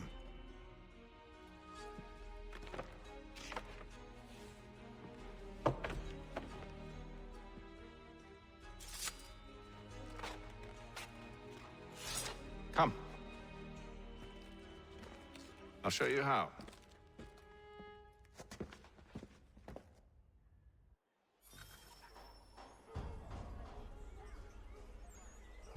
Syndicate, you get a little bit into what happened to the Kenway family after 4. Unity, not so much. It's set in France, so I'm not sure how it ties in, and it's also the one I've played the least after this. Should we write his family, do you think? Not our business to meddle, even if we've the best of intentions. But if you could have seen it, they were surely drunk carrying on like that, and during the day, no less. Day drunk. Brook Avenue maltings and hop distribution. A wider selection of brewery services than any other maltster in the Yeah, I know. Come on. Nothing. Just hanging out with these gentlemen. Scandalous behavior from one who aims to be a surgeon. Not likely if he keeps up such carousing. Truly a shameful display. Benjamin's parents would be mortified. Perhaps I should send someone to retrieve him before he damages his reputation beyond repair. They stumbled off to the northeast, no doubt in search of a tavern or some other place of ill repute. Start questioning those on the street. I'm headed for higher ground. Yeah, you're subtle.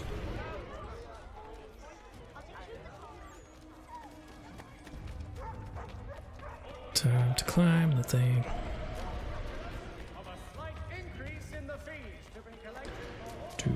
Do.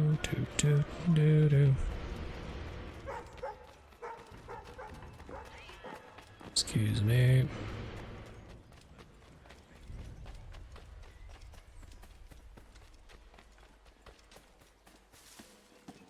Okay.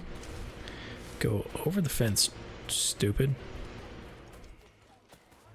New South Meeting House. Another wooden church, this time with a bell in the steeple.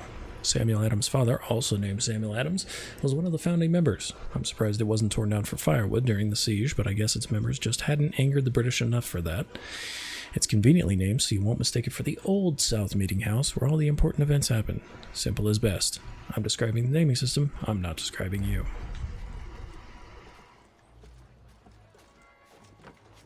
Which is good, because then I'd have to come out of the Animus and stab you.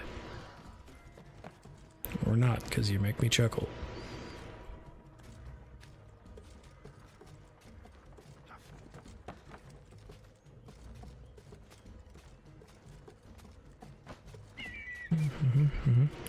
Yes, I know, bird. Calm down.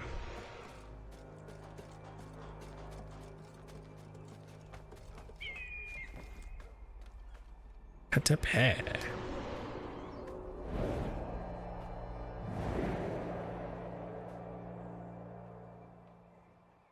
Time to take a listen. With luck, one of those people knows what became of Benjamin. Whee! Now, are these guys moving or are they on the ground? Hoping they're on the ground. Or they've gone to ground, I should say.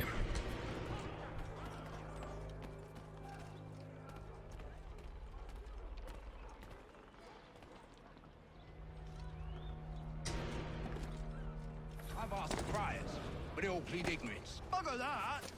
There we go. Aye. Well, what can I do? Threats light off them and I'll not deign to grovel. Actions speak louder than words, my friend. Arrest one and put him in stocks. See if he's so glib then. To do so without cause will set them singing songs about us. Last thing the city needs is town criers complaining about our abuse of authority. And forget it. The crime is done. The killer's gone. Those who know won't share their secrets. If the city wishes to harbor scoundrels, let them pay the price for it. Yup.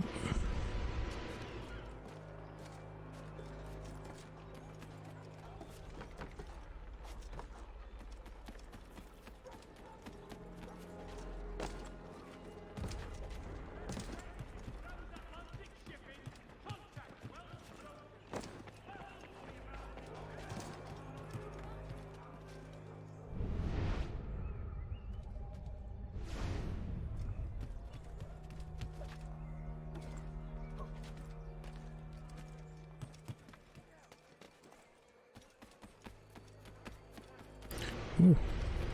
You see nothing.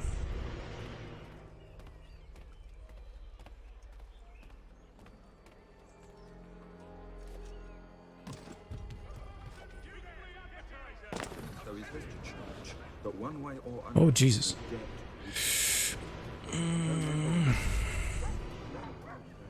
Well, what do you think they're planning? All I know is it can't be good. Probably Did not mean to land in that. to do the deed. From what I hear tell, his work usually involves quite a bit of screaming. Which reminds me, we'd best not buy any meat. Good call, that.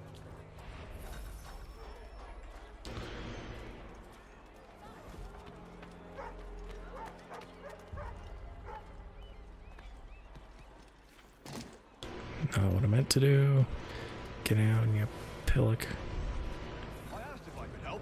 Then they waved me away. Insisted it was all under control. How odd. Did they say what had happened? No. Only that it was a trifling matter, and he'd be returned home soon. There was some blood, though, so I wonder if it wasn't more serious than they let on. Where were they taking him? Slightly. Hilltop. Perhaps there's a doctor at the fort. Oh.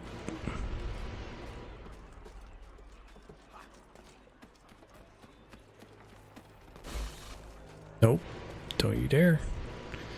I just want the freaking viewpoint.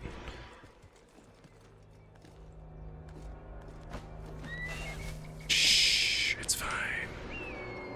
Don't worry, game, it's fine.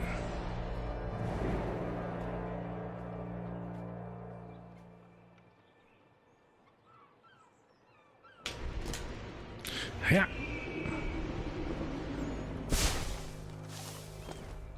Okay, get down from there. Come here.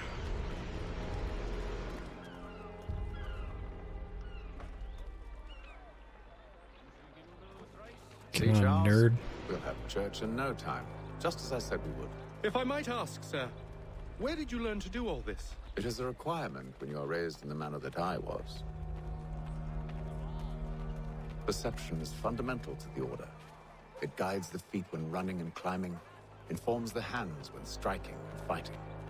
But most important, it transforms the senses, and we begin to know the world in a different way. If you come from this particular bloodline, yes.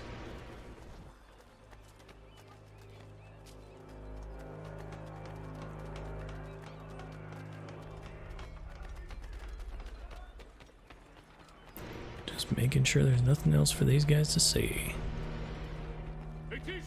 Careful. The place is well guarded. We need to slip past them.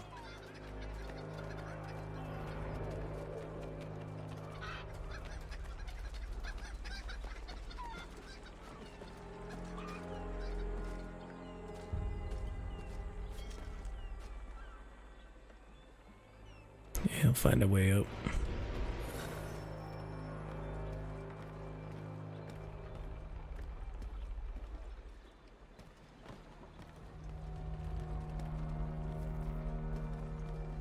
Yeah.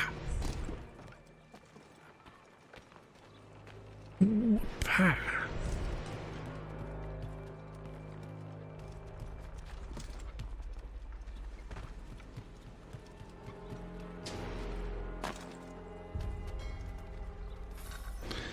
And gonna need a key. Locked. I'll have to find the key. Wait here.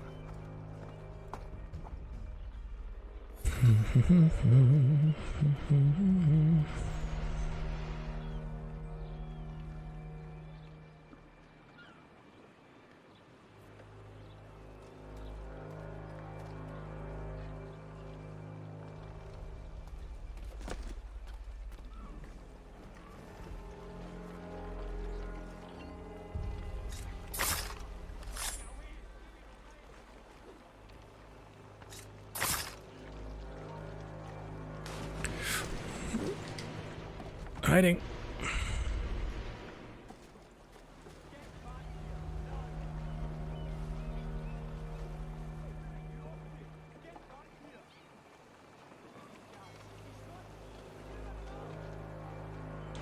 Go away.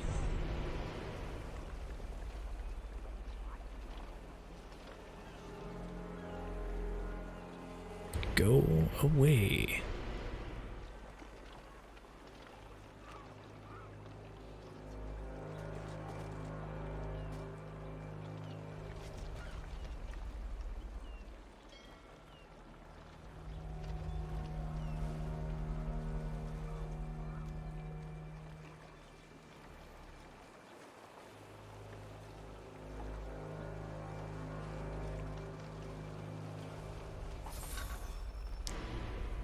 Leaving.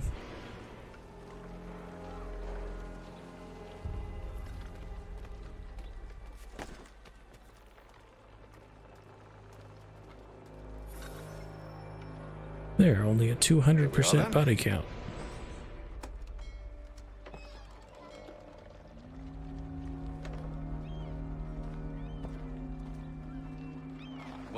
must you always make these things so difficult, Benjamin? Merely provide me with recompense, and all shall be forgiven. I'll not pay for protection I don't need. Clearly, you do require protection. Else we wouldn't be here. How very gauche. I mean, his mouth is full of blood. What do you want him to do? What shall we do about our guest? Maybe I'll take his hands. Put an end to his surgery. Maybe I'll take his tongue. Put an end to his waggling. Sorry. Or maybe I'll take his cock. Put an end to his fucking us. So many options. I can't possibly decide. Take all three. No, hold a moment. Dick. Hasty in refusing you earlier. I'm so very sorry, Benjamin. But that door has closed. Be reasonable, Silas. I rather think I was. But you took advantage of my generosity. I won't be made a fool a second time.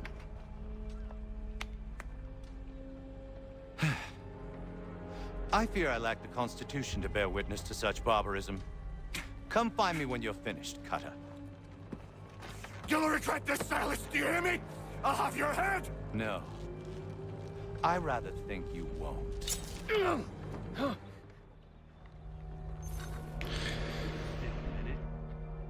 Silas Thatcher.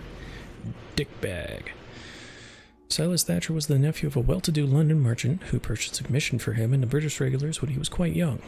He was sent to the colonies in 1750, poor man, where he was posted at the defenses along Boston Neck. You won't be surprised to learn that Thatcher had a mean streak. Few men wanted to serve under him, which might be what led to him being posted in Boston in the first place. Living in the colonies was regarded as something akin to exile at the time. Actually, come to think of it, not much has changed. Men who advanced under Thatcher's command were noted for their cruelty, like his personal assistant, Cutter, which even you might have guessed is a nickname, one meaning one who likes to cut things, preferably people. Not what I look for in a PA, but there you go. At the time, pay in the army was notoriously bad, and soldiers would often pick up odd jobs in their spare hours to make ends meet. This made them rather unpopular in Boston, where unemployment was rather high. Already knew that. However, Thatcher found something he enjoyed much more, demanding protection money from merchants in Boston. Not only that, but he dabbled in theft, fencing stolen goods, and the slave trade, a real Renaissance man, capturing the local indigenous people and selling them off to the highest bidder, which is what he was doing when Hatham found him. A little bit from here, a little bit from there. Make myself a nice keepsake, I will. Just like all good artists. You're a ruffian. Common as dirt. Dead. Now, may we help you, sir? Who Such are a you? posh bad guy. Kenway, at your service. I don't understand. Why are you here? Walk with me, Mr. Church, and all will be explained. You look like a nightmare. Maybe wash yourself off first. Here, wipe yourself up. You're bleeding. There's one that'll be difficult even for you. At least I'm hoping so.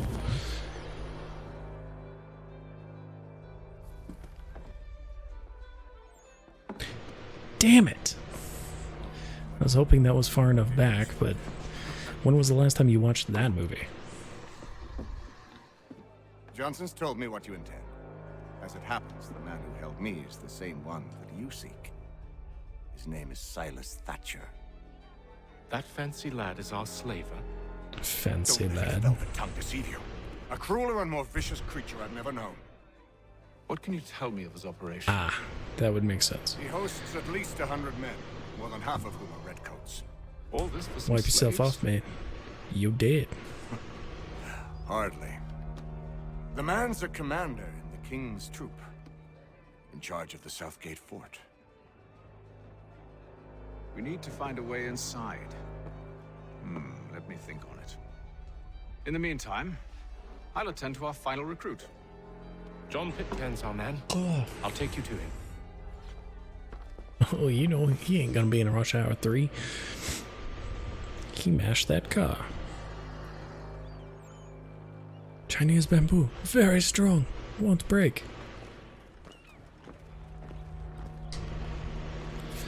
Yes, I know, start mission. Do it now. State your business. New recruit. More kindling for the pyre, eh? Well, go on then. Yep. How'd you manage that? Copp's Hill Battery. Copp's Hill is one of the tallest hills in Boston and the highest point in Boston's North End. The hill was fortified during the siege of Boston, partly to discourage rebels from building their own fortifications across the river on the Charlestown Peninsula. The artillery on Copp's Hill fired on the Continental Army during the Battle of Bunker Hill. Well, sort of.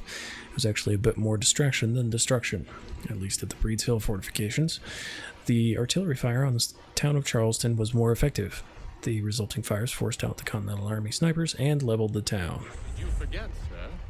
My commission is with General Braddock. When I'm not attending... John Pitcairn. Pitcairn, that's a really good last name.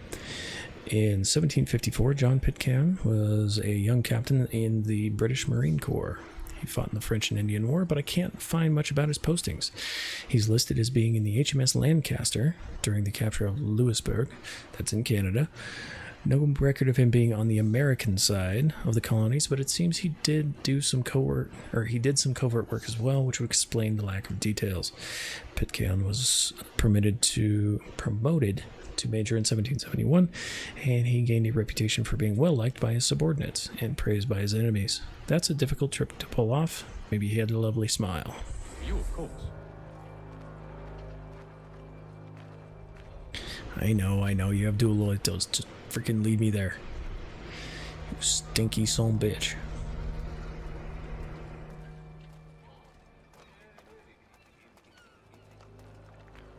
Pitcairn, you fool! Your acts are treacherous. Give me one good reason I shouldn't kill you right now. Were you planning to announce That's yourself? murder? Or did you hope my men Sir, wouldn't notice your if arrival? you'll allow me to explain. By all means. I should like very much to hear this. I have not deserted, sir. I am here under Commander Amherst's orders. Show me a letter bearing his seal, and you might be spared the gallows. I have no such thing. The nature of my work, sir, It's the sort of thing best not put to paper. Hatham. General Braddock? I suppose I shouldn't be surprised. Wolves often travel in packs. Master Pitcairn won't be here for but a few weeks. I shall return him to his proper post once our work is finished. The devil's work, no doubt. It's bad enough my superiors have insisted I grant you use of Charles. But they said nothing about this traitor. You'll not have him. Edward, listen to reason. We're done here. See these gentlemen out. At least the mouth motions match up a little better in this one. Because the last one, they really fell apart toward the end there. Actually, all the sound in the cutscenes kind of fell apart. And to think I used to call him brother. What now? They'll chase us off if we try and return. We're done with this camp. And as luck would have it, so are they. Come along. What are you planning? To steal Master... Edward Braddock. Edward Bulldog Braddock was the Major General placed in charge of British troops at the beginning of the French and Indian War, probably because he had the nickname like Bulldog. Braddock was serving as the acting governor of Gibraltar when he received command in North America. He was given control of 2 regiments of regulars and assigned to win back Fort Duquesne. Yes, that's how you pronounce that. From the French, known as the Braddock Expedition, as part of a larger attack on the French colonies on the continent. Braddock had been well liked as the governor in Gibraltar, but things changed once he reached North America. He had been known for keeping strict order among his troops, but it seems he went beyond that into brutality. He gained a reputation for being quick-tempered and cruel. He also displayed a contempt for non-British soldiers that alienated the colonial militia he was trying to recruit. So a cruel, racist bulldog, then. They're my least favorite type of bulldog. Braddock took a bullet to the chest during a battle in 1755. Rumor has it from one of his own soldiers, which is a job hazard when you're nasty to people around you and they all have guns. Sounds like the bulldog may have been put down. What? You'll see. Sorry for the long breath out. When I give the signal, you're to distract Braddock's patrol and lure them into a dead end.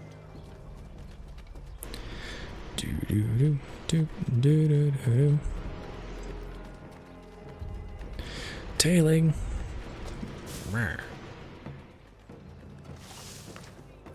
Christchurch. That sounds kind of redundant. Known today as Old North Church because it's the oldest church in the north end of Boston, but up to 1776 it would have been known by its official name, Christchurch, named after Jesus Christ, a former celebrity carpenter. This is where on the night of Paul Revere's ride, 2 signal lanterns appeared to warn rebels on the opposite shore that British regulars were on their way to seize weapons. The signal was Paul Revere's idea, but contrary to popular belief, the lanterns weren't a signal sent to Revere. They were meant to warn lookouts on the opposite shore in case Revere was captured. This turret was a natural choice for a signal flame. It was the highest steeple in Boston and easily seen from the other side of the river. Even better, the church was Anglican. The congregation was full of wealthy loyalists.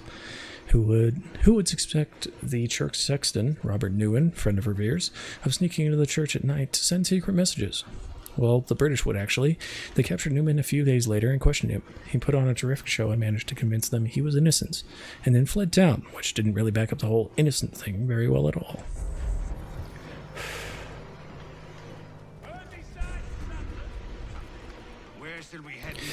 I'm trying not to breathe in the microphone. It's not working. Ooh, I gotta keep an eye on those guys. I gotta climb that later. Damn it. Yes. Those fresh arrived are often soon in dire straits. They're more likely to seize upon an opportunity to fatten their purses and feed their young. Yes, get up there, stupid.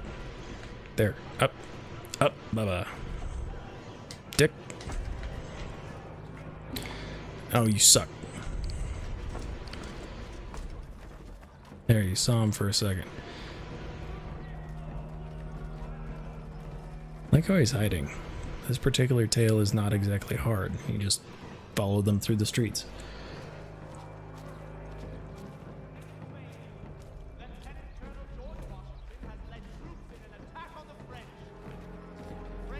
Now, Kill.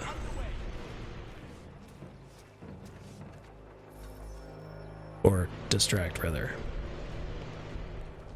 Nice walker. you thieves and scoundrels, one and all! Because he doesn't recognize him. And your false war. He hit that small child right in the face. After him!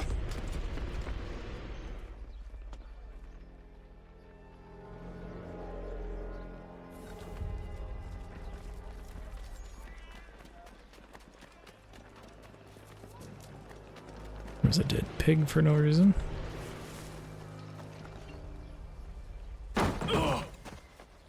Unhand him, Edward. You again. Let us go. And John Pitcairn with us. I will not have my authority challenged. Nor I. Put them all in chains. This won't end well for you at all.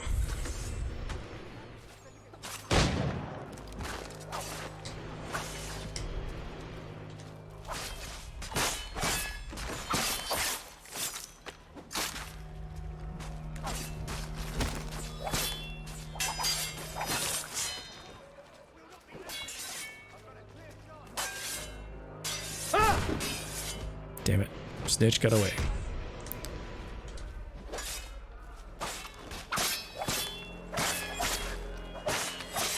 Jeez. Try that again. Nice try. God, that one's freaking hard though, because I can't tell when the snitch leaves. I stay my hand today because you were once my brother, and a better man than this. Or should our paths ever cross again, all debts will be forgotten. You're free now, John. Traitor! Go on then. Join them on their fool's errand. And when you find yourself lying I assume broken, you've good reason for causing all this madness. What is it you require of me? I'll explain everything on the way. Like John's voice. Got a good accent. I know I have a new email. I will read them all when I'm done. Hurry up, please. God, 45%, huh? Or 45 points, I guess. Whatever that's quantifying there.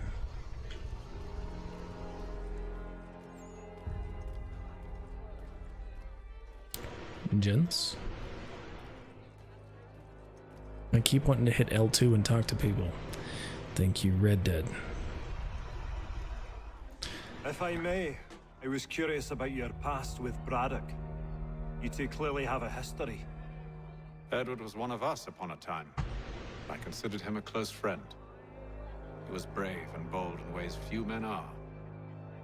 But everything changed at the siege of Bergen-op Zoom. We had lost the fortress to the French, and were in the midst of egress. There was a skiff hidden at the port with which we planned to make our escape.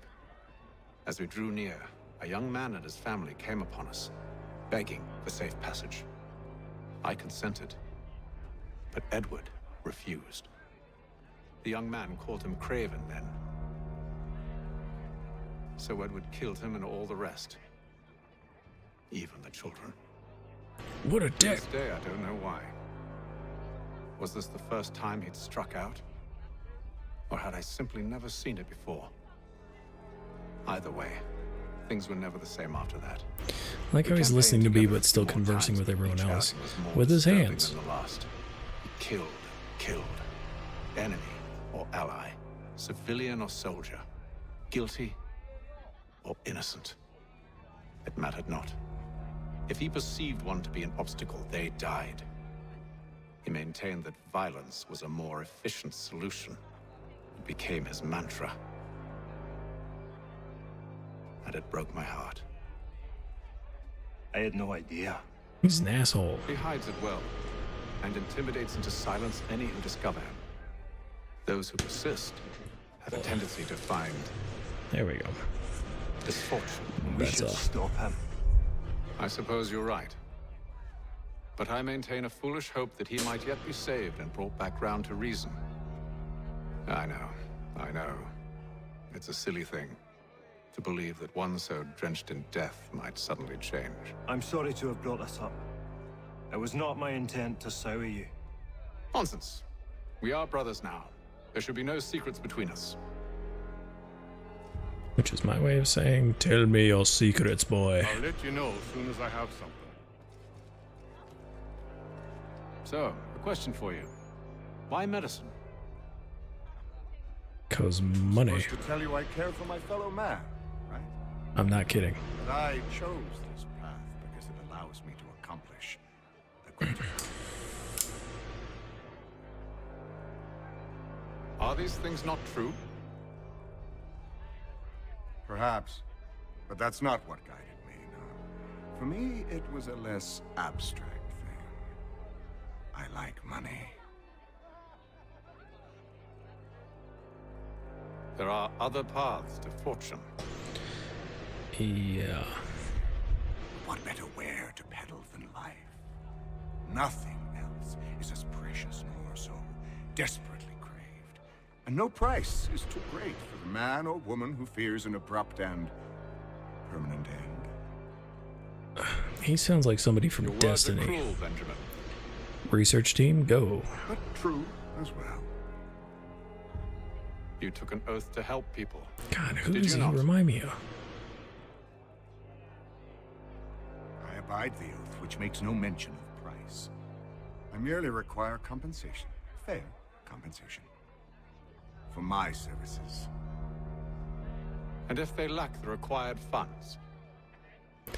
God, he sounds so Then there much are like somebody others in who will Destiny. serve I him. just can't place them. Does a baker grant free bread to a beggar? Does the tailor offer a dress to the woman who cannot afford it? Master Rahul, tell me I'm wrong. I need you to look that up, because that man Nothing is more Master precious Rahul. than life. Indeed. All the more reason one should ensure they have the means to preserve it. He's still an asshole. Several games in, he's an asshole. Nope. Talk, you Got no office fiend. to give at current. Oh. When I do, you'll be the first to hear it. Alright, let me stand uncomfortably close to Charles. Gentlemen, I believe I found the solution to our problem. Or rather, Odysseus has. How do you? How do you? The Greek hero, you lobcock. Allow me to explain. We enter Silas' fort under the pretext of kinship. Lobcock's a good, good insult. We need to bring that back. Kill the slaver. Dodgy, dodgy. I like it. Then, Thought she would. let us begin. First, we need to find ourselves a convoy. And then I take a long-ass dramatic pause so the scene can switch. Because anybody alive talks like that. Except, like, Winston Churchill.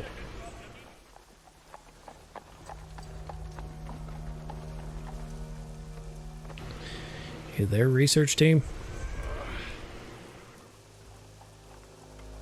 Convoy should be here soon. We'll attack on my signal. Understood, sir. If we time this Un right, minuto. You forgot the O. Either that or you're mixing languages.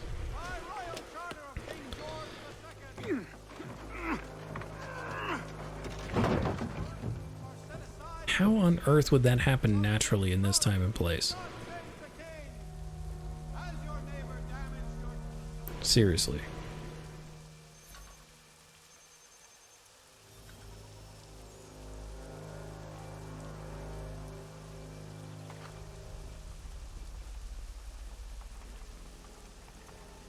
Okay, what's the extra objective here? Nothing yet. Good.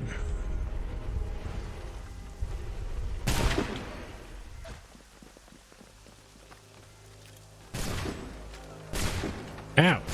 Dick! Hey-ya! Oh, like a spear.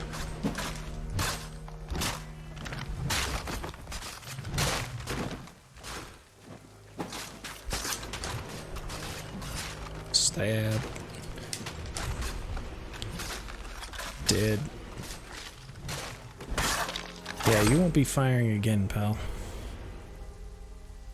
Yeah, Benjamin Church was the guy's name. you and Williams serve as vanguard. Should be Master No man Rahul. reaches. What about me? You and John will follow from a distance and keep watch over us. I'll signal you when I have need of your services.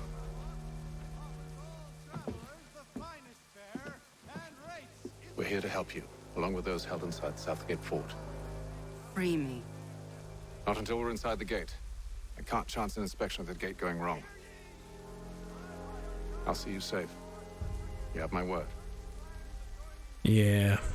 White man's word, not super great at this point in time.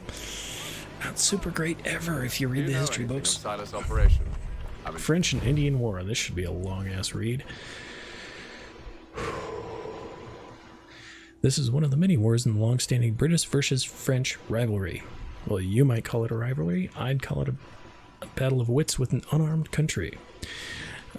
This particular war being over who would come out as the biggest colonial power. Of course, it wasn't enough that the British and French fight one another. They convinced a number of North American indigenous nations to join the conflict as well. Hence the name French and Indian War. The war started in the colonies, but it spread to Europe, where it was known as the 7 Years' War. Before you pointed out, yes, I know the dates add up to more than 7 years. The conflict started in 1754, but war wasn't officially declared until 1756. But well done for spotting it, you mathlete. I bet you were popular at school. George Washington has the honor of starting the actual fighting, under orders, of course. He was sent to create a fort in disputed territory. While he was doing that, he crossed paths with a French patrol. Washington attacked, the French retaliated. The British followed up by sending 2 full regiments of regulars to the fight, and so it began. The British fought a losing battle until about 1758 when they got a new prime minister who decided funding the war effort was a priority, possibly because the whole French thing. Maybe eat a bad baguette once. With the added support, the British, along with their indigenous allies and the colonial militia, began to gain ground slowly but surely. Eventually, the French were driven out of almost all of their territory north of the Caribbean, something we in the Britain celebrate with a special holiday called Every Day, All Year. So the British won, but they were left with huge war debts. They tried to pay these off with taxes levied from the colonists they defended from the French, who would have had them all eating onions and saying, "Oui, sir, non, sir," before you know it. The colonists objected, leading up to a series of protests, which were part of the unrest that led to the American Revolution. Talk about gratitude. Zu alo. Whatever the fuck that means.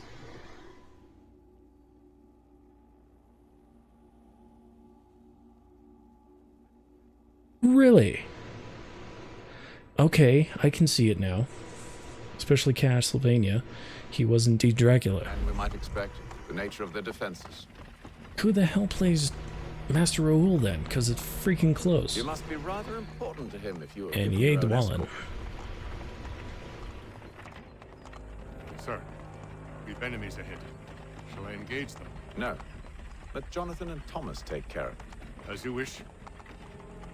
Yeah, they're already there. I wish you'd trust us. Graham McTavish. What a name. So be it. Is that his real name? Lucky son of a bitch if it is.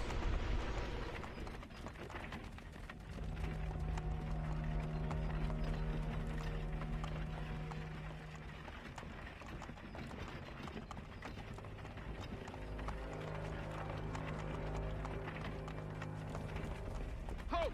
Identify yourselves! Where is I'm identify yourself.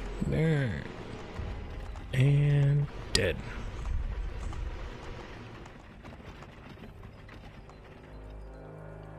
Yeah.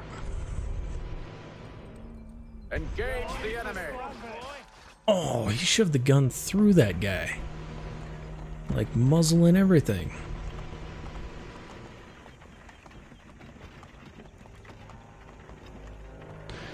What kind of cargo are you hauling today? Also, nobody is freaking controlling this.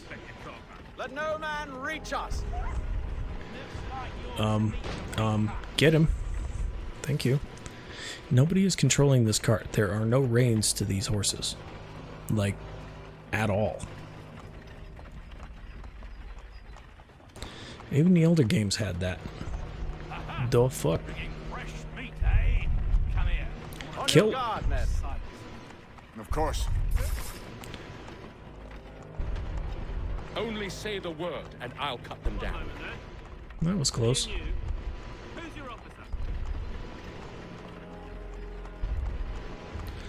Commence the slaughter.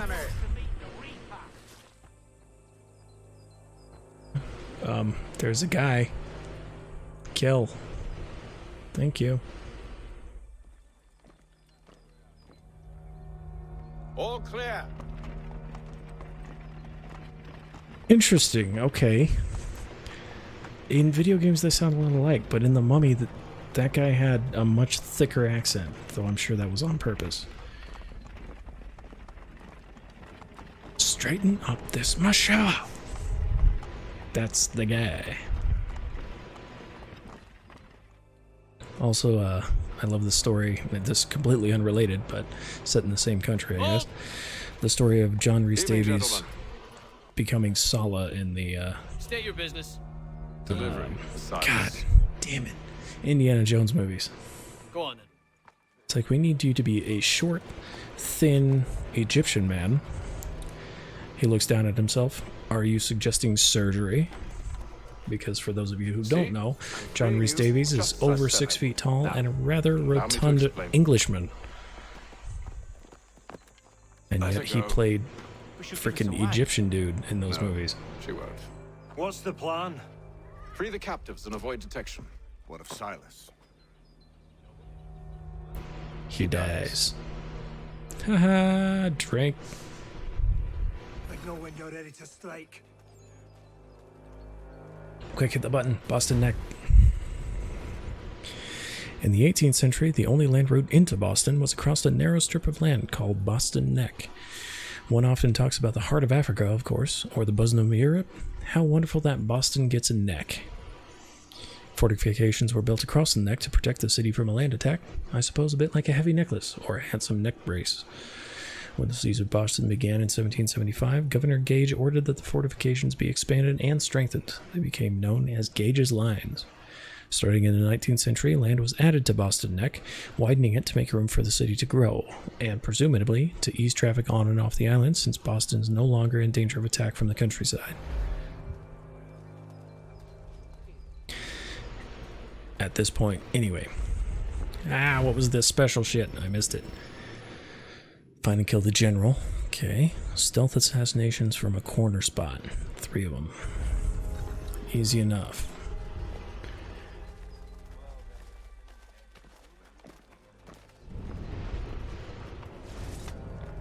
Bye. Who are you? And why are you walking with this band of murderers?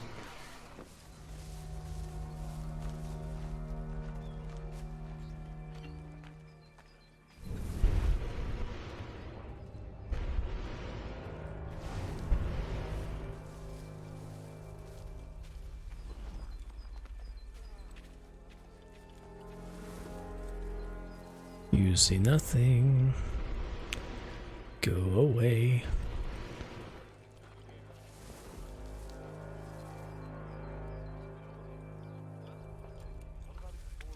Hey.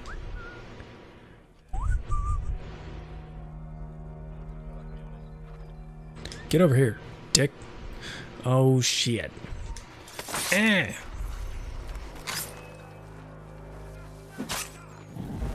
Yep. Come and get some. That was a lot of people. Maybe don't whistle at the gigantic group of soldiers. Just a thought.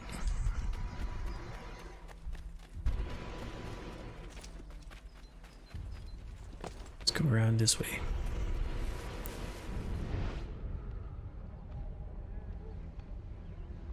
Where you at, nerd? Oh, does he count as dead now? He does not. No, man named Cosgrove. Lieutenant Cosgrove. I've not heard of him. Cosgrove? Is he the chap with the gammy leg? That's the one. That's the very man. Saw action at Culloden, if memory serves. Put down the glands, he did. Ah, shit. Bit of an arse, as I recall. I've never heard of him. Ha! Alright, or not.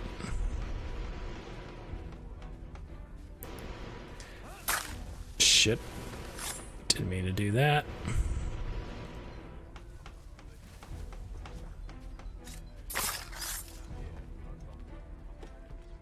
Yeah. Come and get some.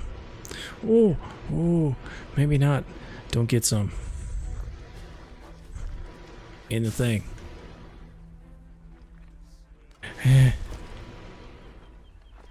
You see nothing.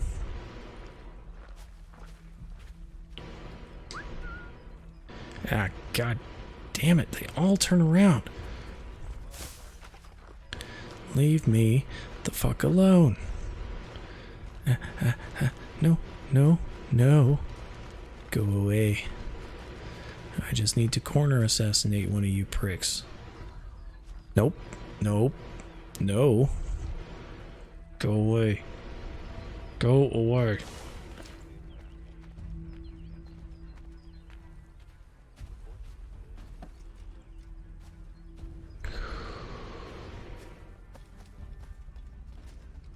Okay, is this not one of the dudes I'm supposed to get rid of? Fine.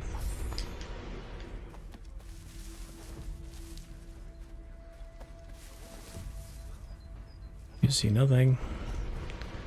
Nothing at all. Stop hanging out in groups. What did you get, a safety briefing? Okay, I got the freaking dude. Now I just need more corner assassinations somehow. It's easiest to do with those guys. we got then? What are you talking about? Soldier. Prisoners. Beg pardon? I said Why? stop slouching. Prisoners? Who are you to tell me what to do? There's a good friend of Mr. Thatcher's. Oh, I see.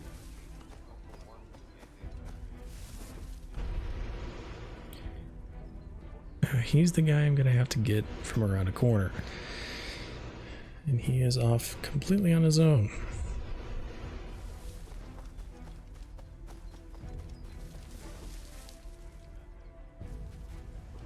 Corner. Whistle. Come and get some.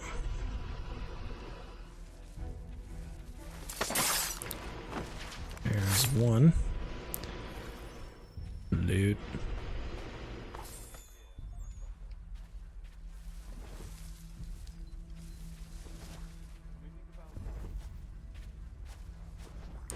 Tell me I'm only freeing one of these. I wish I could punch locks off like that.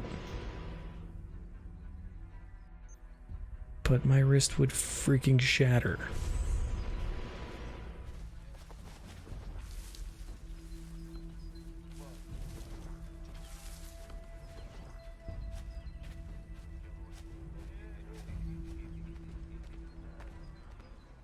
Leaving. Not staying too close to him. There he is. You see nothing. Except over here. Come on, attach. Thank you. Whistle.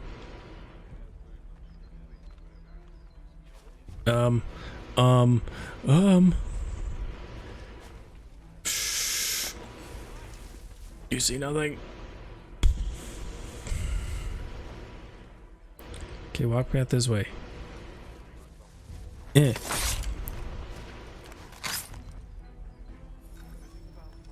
Luckily that other dude's blind.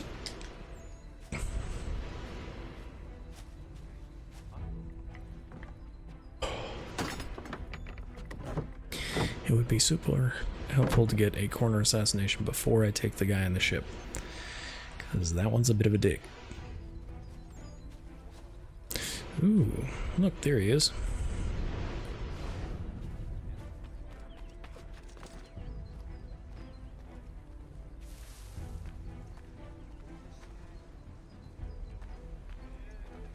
No, you're fine.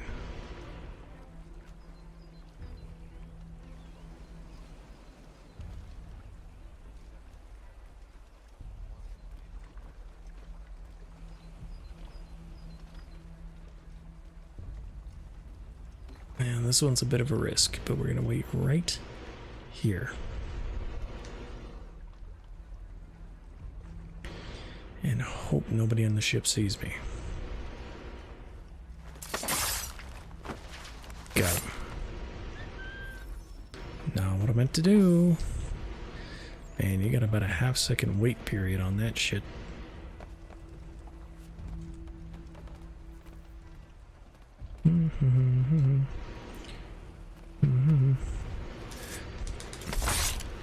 Got him.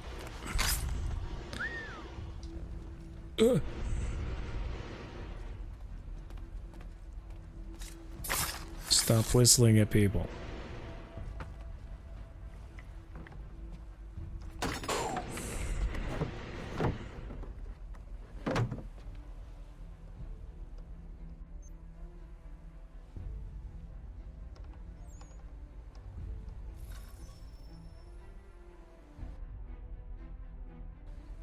An hour of quiet was all I asked. Instead, I'm awakened not 10 minutes later by this cacophonous madness.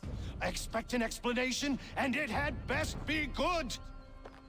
Maybe don't drink so much tonight. How? How did this happen?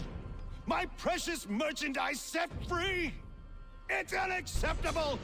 Rest assured, I'll have the heads of those responsible, but first we clean up this mess!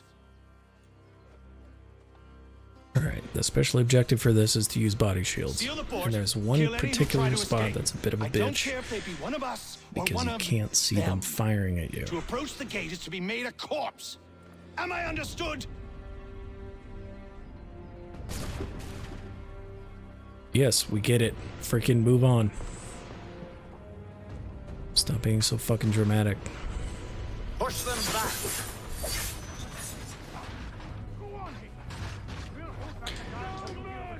Human shield. X.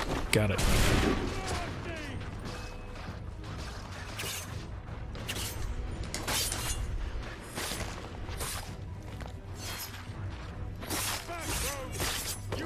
Basically, you gotta keep an eye on the...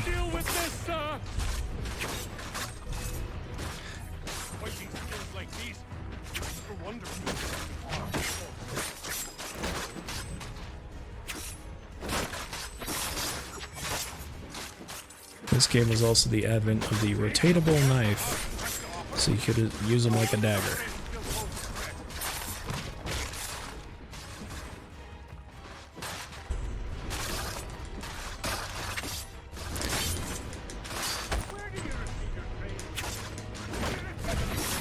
Oh, you dick! There wasn't even a freaking thing for that. Now, for the real question. Reload last checkpoint. Yes, please. They added it to this one. Holy crap. I've been missing that shit for games now.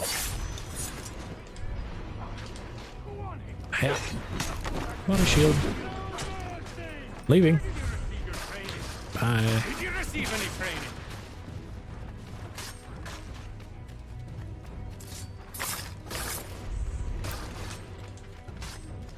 Oh, okay. Give me a dude. Damn it. It's like I need a man. Okay, so when I get to that fight there, it's just far enough away that it doesn't trigger those. The problem. Okay, last try. Yes, we know.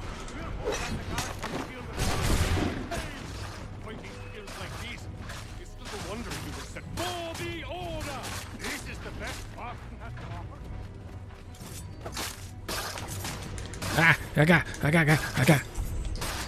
Human shield. Got it.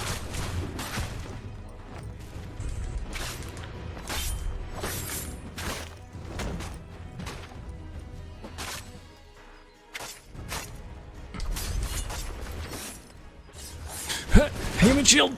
Ah, fuck me. Fine. Get over here. You're all dead. From behind.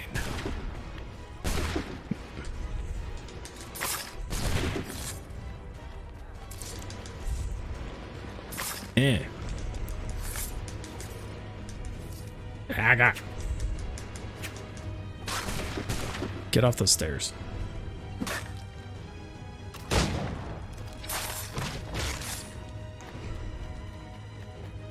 Yeah, blender time.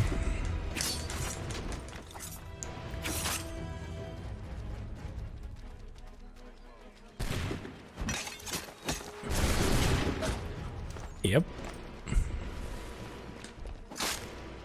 Come here.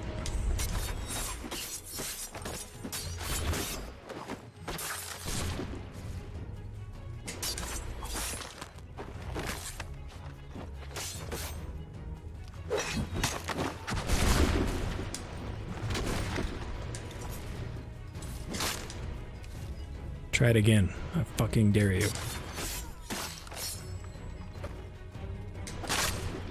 Yeah. Thank you.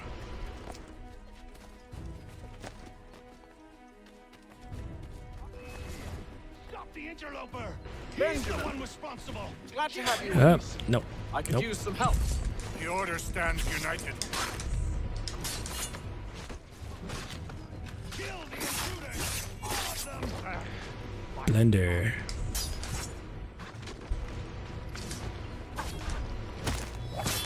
He's the one responsible! Kill him! Hey. Kill the intruders! All of them! I'll fillet you like a cod!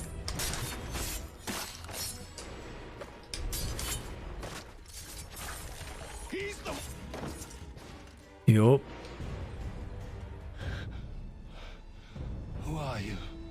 Tatham Kenway. You don't know me, but I believe the two of you are well acquainted. I made a promise to you, Silas. One I intend to keep. Right in the head. And a musket ball is going to leave a big hole. Those things were handheld cannons.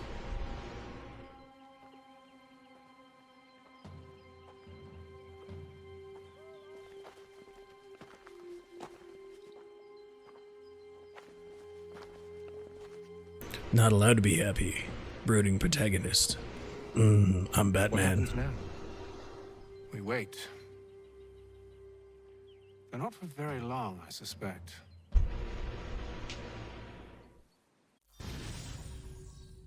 Yeah. Screw you. And your bullshit firing lines.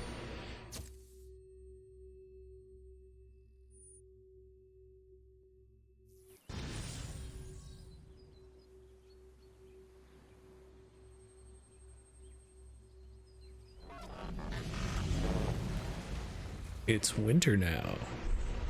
It's been several weeks Pretty now sure. since we freed the Mohawk prisoners from captivity.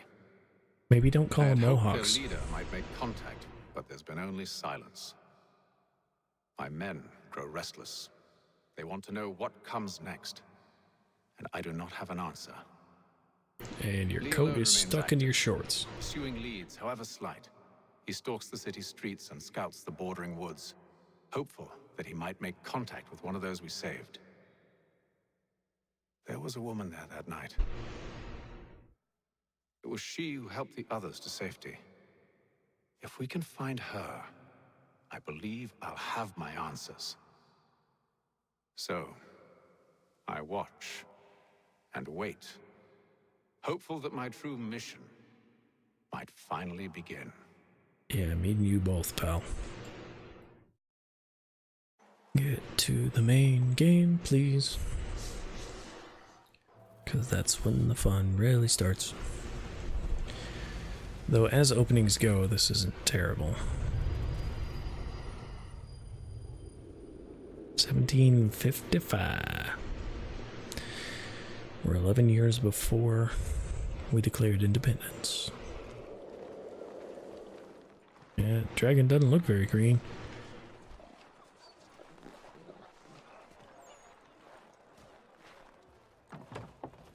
Indoors.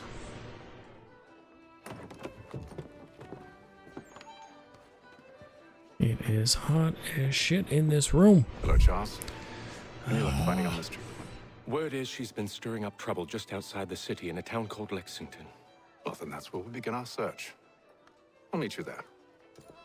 How warm is it outside? The answer is too warm. Can't open the window. Ha, piggy. Have some corn that I randomly had on my person. Who? What kind of child walks like that? Dude's got the assassin walk down.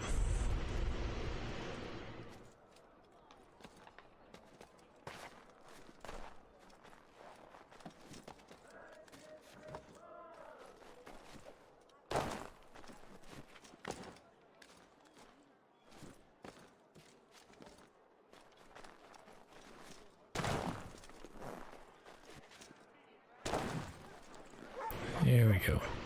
Don't have to get mad at me, I'm down.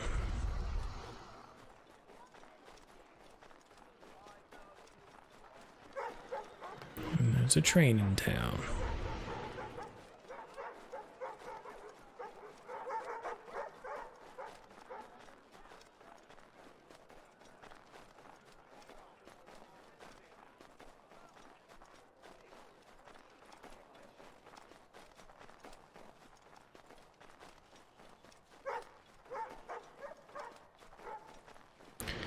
Hey, look, horses. I forget that we can do that. King's Chapel! King James II ordered the building of this Anglican church in the 1680s because he was a king, and the perk of the job is doing whatever they want. However, since Boston was full of Puritans who had come to the New World precisely to get away from the Anglicans, nobody was willing to sell land to the budding parish. In the end, the governor ordered that the church be built on top of an old public burial grounds, the logic being the dead couldn't complain. They were notoriously compliant. And there the church stands today. After the Revolution, the church was known as the Stone Chapel for several years, Kings not being particularly popular at the time, and calling the Stone Chapel the Stone Chapel was the best idea anybody could come up with at the time. I've never understood these people's need for independence, by the way. We gave birth to them. They were happy to suckle on our teats in their infancy. There were a few toddler wobbles, but as soon as they got their teenage years, they could bang on about... all they could bang on about was their independence. So they stormed out, but we know they'll be back eventually to borrow money or to get us to wash their clothes. And we'll forgive them because we're older and wiser. We've only had a couple hundred years to do that, and that hasn't come to pass, has it?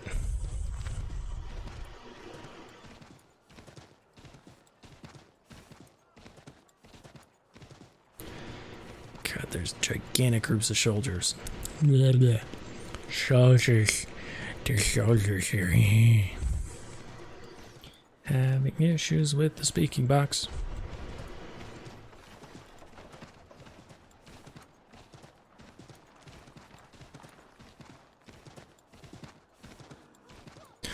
Orphans will attract attention and slow your movements.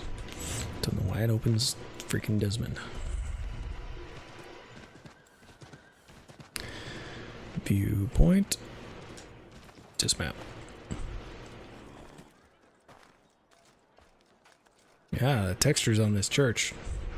Calm down.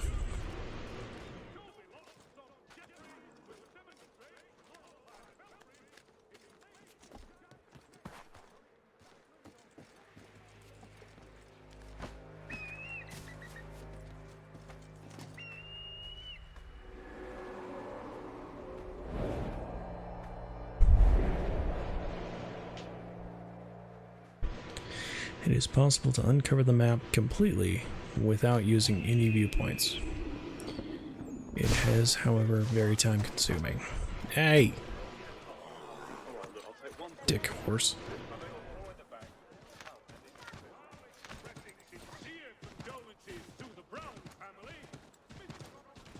At least the mini-map is more useful. Printer shop. Printing presses were originally brought to America to print religious texts, but by the time of the Revolutionary War, they were also used for things like newspapers, pamphlets, and broadsheets. Think of it as the colonial internet, about the same speed as dial-up.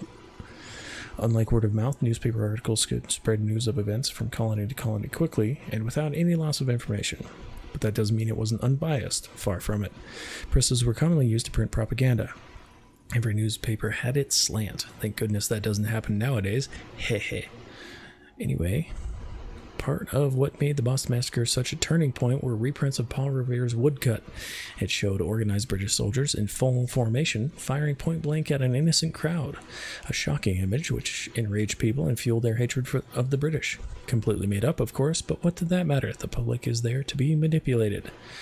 Actually, I'd bet you could use these places to print some propaganda of your own. If the soldiers are getting too unfriendly, a little reminder that you're a hero of the people might help.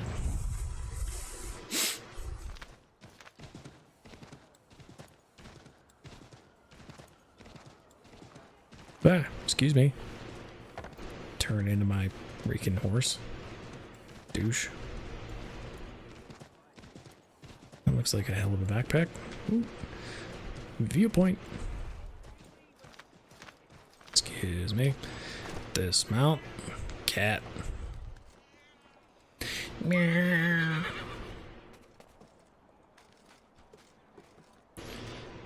I forgot I put the gate up, so I have no doggo.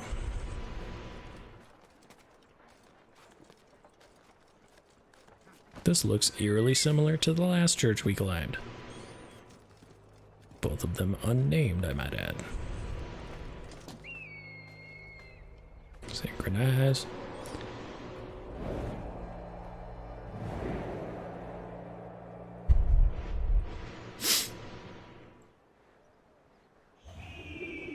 Jump across the street. Doo-doo-doo-doo. Okay, horsey. You coming? Or just stop? Oh, how far away is it? Shouldn't be far at this point, right? Yeah, not too bad. Probably a horse on the way. Of a slight increase in the fees to be collected for... God, every time I go into the menu, there's a flash on the stream screen a couple seconds later that makes me flinch.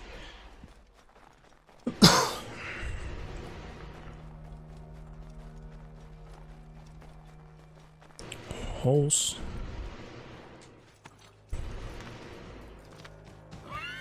Jump. There you go. I got me a horse.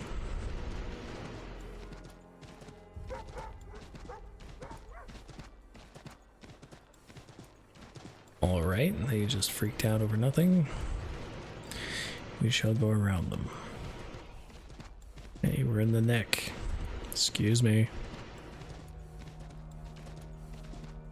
Oh, it was a fast travel point. I'm dumb.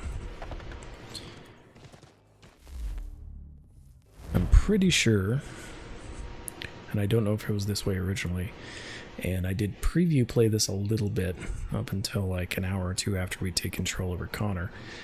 But I'm pretty sure you can jump to fast travel points from anywhere. You don't have to get to a fast travel point to use them now.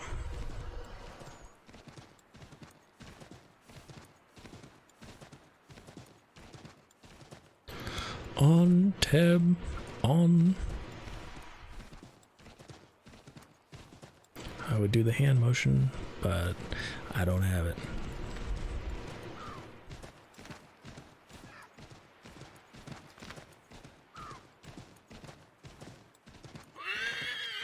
Oh, calm down, horse. Is there some sort of gauge to tell me what that is? Oh no.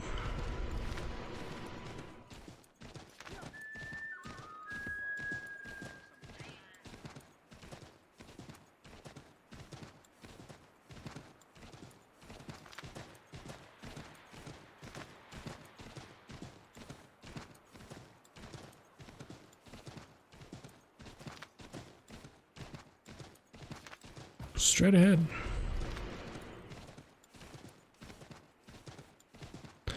Old Belfry. Originally, Lexington's meeting hall didn't have a steeple for a bell, so a separate belfry was built to summon people to church services, funerals, fires, and of course to British soldiers trooping into town to raid Patriot weapon caches. The belfry originally stood on a hill near the town, but was moved to this location in 1768, possibly because nobody found it fun to climb a big hill just to ring a bell. Not unless they were a bit simple. So that means it shouldn't be in this location because it's 1755.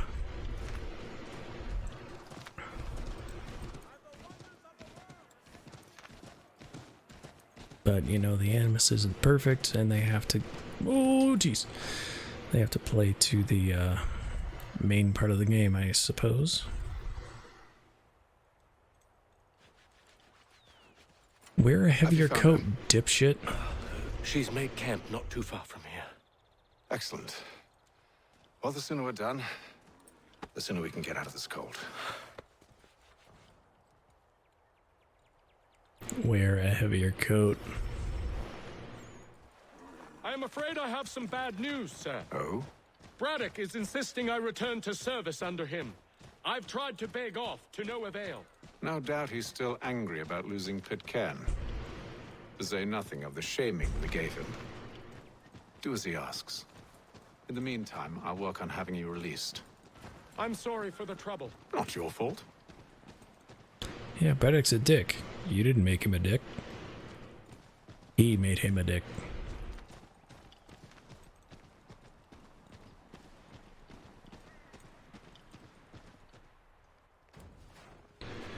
Yeah, We're too missed late. her.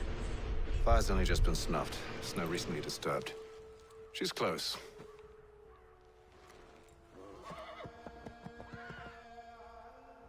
Well, that's good. Onyx. These tracks are fresh. They must be hers.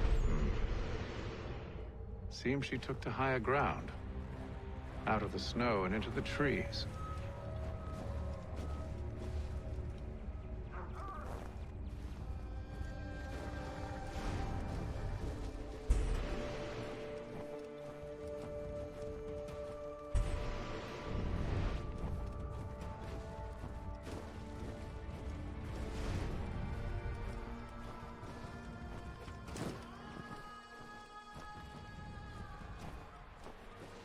I mean, she did eventually, but not before digging a freaking trench.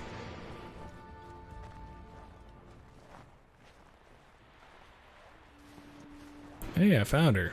That didn't take much.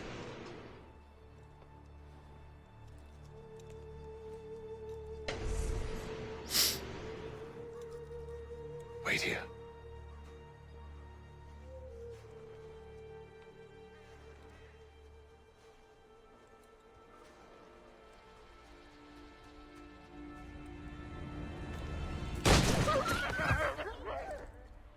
Damn it. Wait, come back!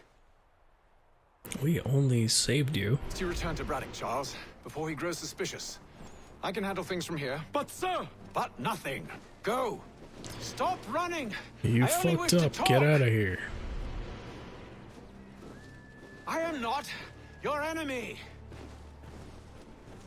Please just hear me out.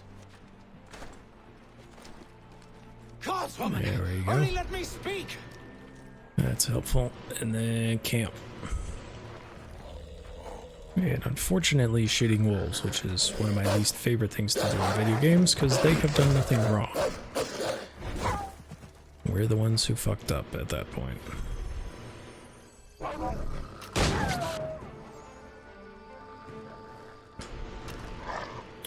Reload. Oh shit. Get off. Get off. Well, fuck that up. Trying that again. Because it's really not that hard. I just can't mash the button. You hit what comes up and then you wait. Okay, that one's dead.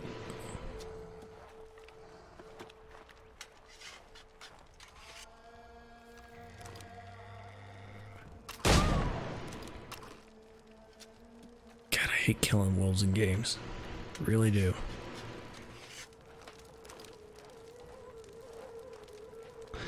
Love that the first thing these guys did, let's make camp and cut down 4 full-size trees with question mark?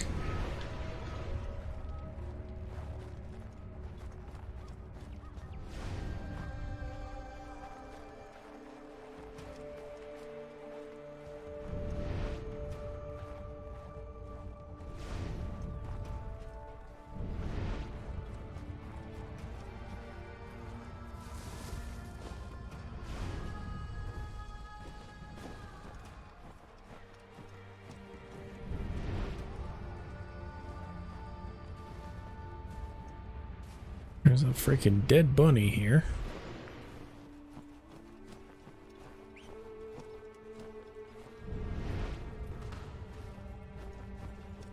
God, this happened last time too.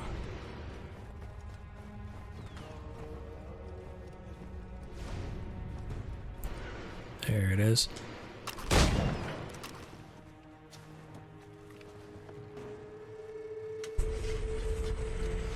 At least later you can gather the freaking supplies so they're not dying in vain.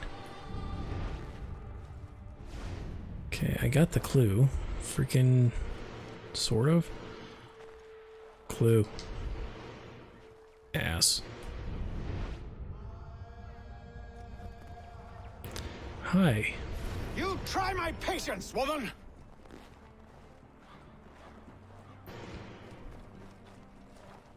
I'm gonna beat you to it. Hi.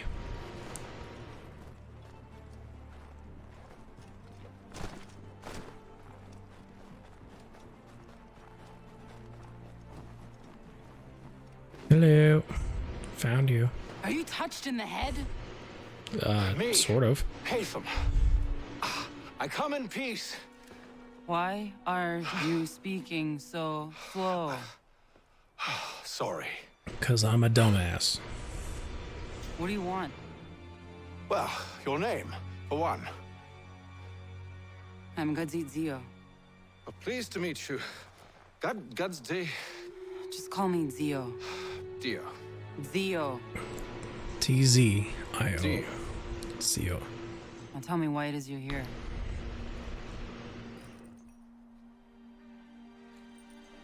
Where did you get this? From an old friend. I've only seen such markings in one other place. Where? Well, it is forbidden for me to speak of it. I saved your people. Does this mean nothing to you? Okay, maybe don't be an asshole. I am not the enemy.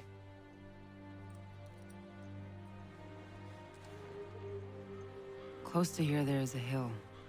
Meet me there, and we'll see if you speak the truth. And how the hell are you gonna tell if I speak the truth? What are you, freaking Daredevil?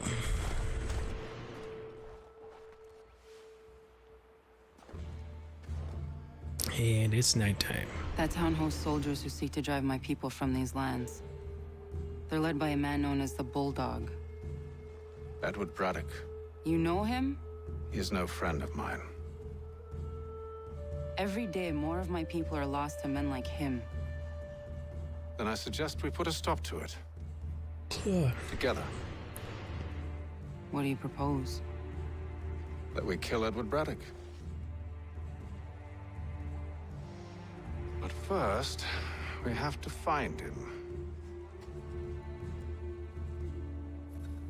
Yeah, I don't think I'm finishing the Hatham saga so far. Let's learn about Zio. Zio was a member of the Iroquois Nation living on the frontier lands near Boston at the time of the French and Indian War. Assassin records indicate she was the daughter of the or clan mother, and from an early age she was being groomed for leadership herself. While many in her community chose to ignore the incursions by the colonists into the area, the growing tensions between the French and British, Zio was convinced that they presented a very real danger. She began to argue to everyone who had listened that the village should take action rather than staying silent, which was contrary to the will of the clan chiefs at the time. She refused to follow their orders to remain neutral, deciding to fight back in her own way and recruiting help when she could get it, including from Hazen Kenway. With a completely different hairstyle in that view. I don't trust you. I know. Yet you remain. That I might prove you wrong. It will not happen. So you say. Yeah. So I know. Yet, I remain. Yeah, she trusts you enough for one thing.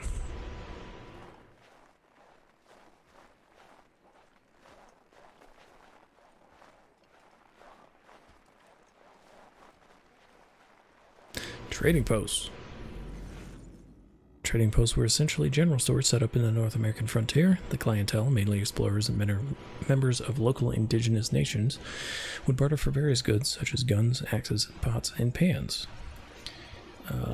Payments was mostly in the form of furs, which were shipped back to Europe. The fur trade at the time was extremely lucrative, and one of the reasons that explorers were continually moving into the frontier. They were hoping to find more and better sources of pelts. There was a reason Davy Crockett only ever seemed to have one hat. Many of the trading posts were privately owned, but they were used to push political agendas as well.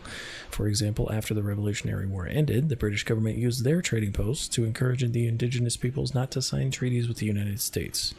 The United States government took over the colonial fur trade in the colonies in 1796, establishing something called the factory system. The idea was to regulate prices in order to stop exploitation of the indigenous peoples by private leaders. Unfortunately, under the new system, indigenous leaders were forced to trade large amounts of land to gain access to trading posts.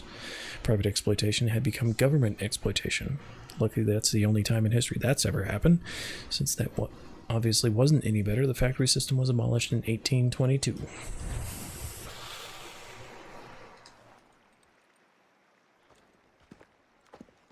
Wait here. A Mohawkman is likely to raise suspicions, if not muskets. This is hardly the first time I've been amongst your people. I can handle myself. I hope so.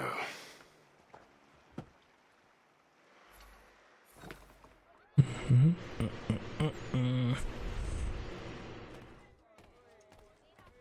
stand being quartered there.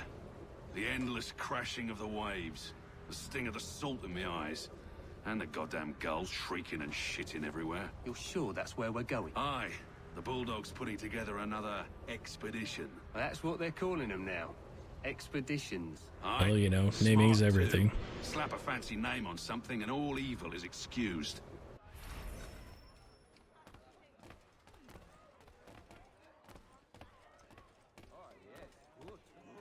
Excuse me. I'll stand with this guy. I hear tell the French are readying to move on our positions. Wonder what Braddock intends to do about it. He's already left for the advance camp. I'll wager our little holiday here is just about ended. We'll be marching south before week's end. There we go. And time to get the fuck out. Excuse me, ma'am. Don't mean to intrude. Oi! Where you going, Cully? Me? I didn't know there was a Papillon in that area. Well, I was leaving. Oh? And now? I'm gonna have to kick all your asses. I'm going to feed you your teeth. And you were worried I was going to be the problem? Why does her voice sound familiar now? I keep using the old game.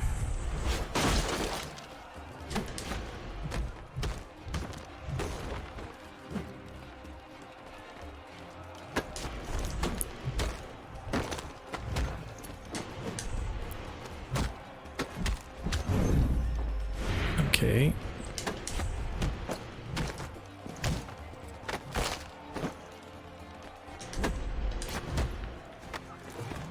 Can I use a breakable object, please?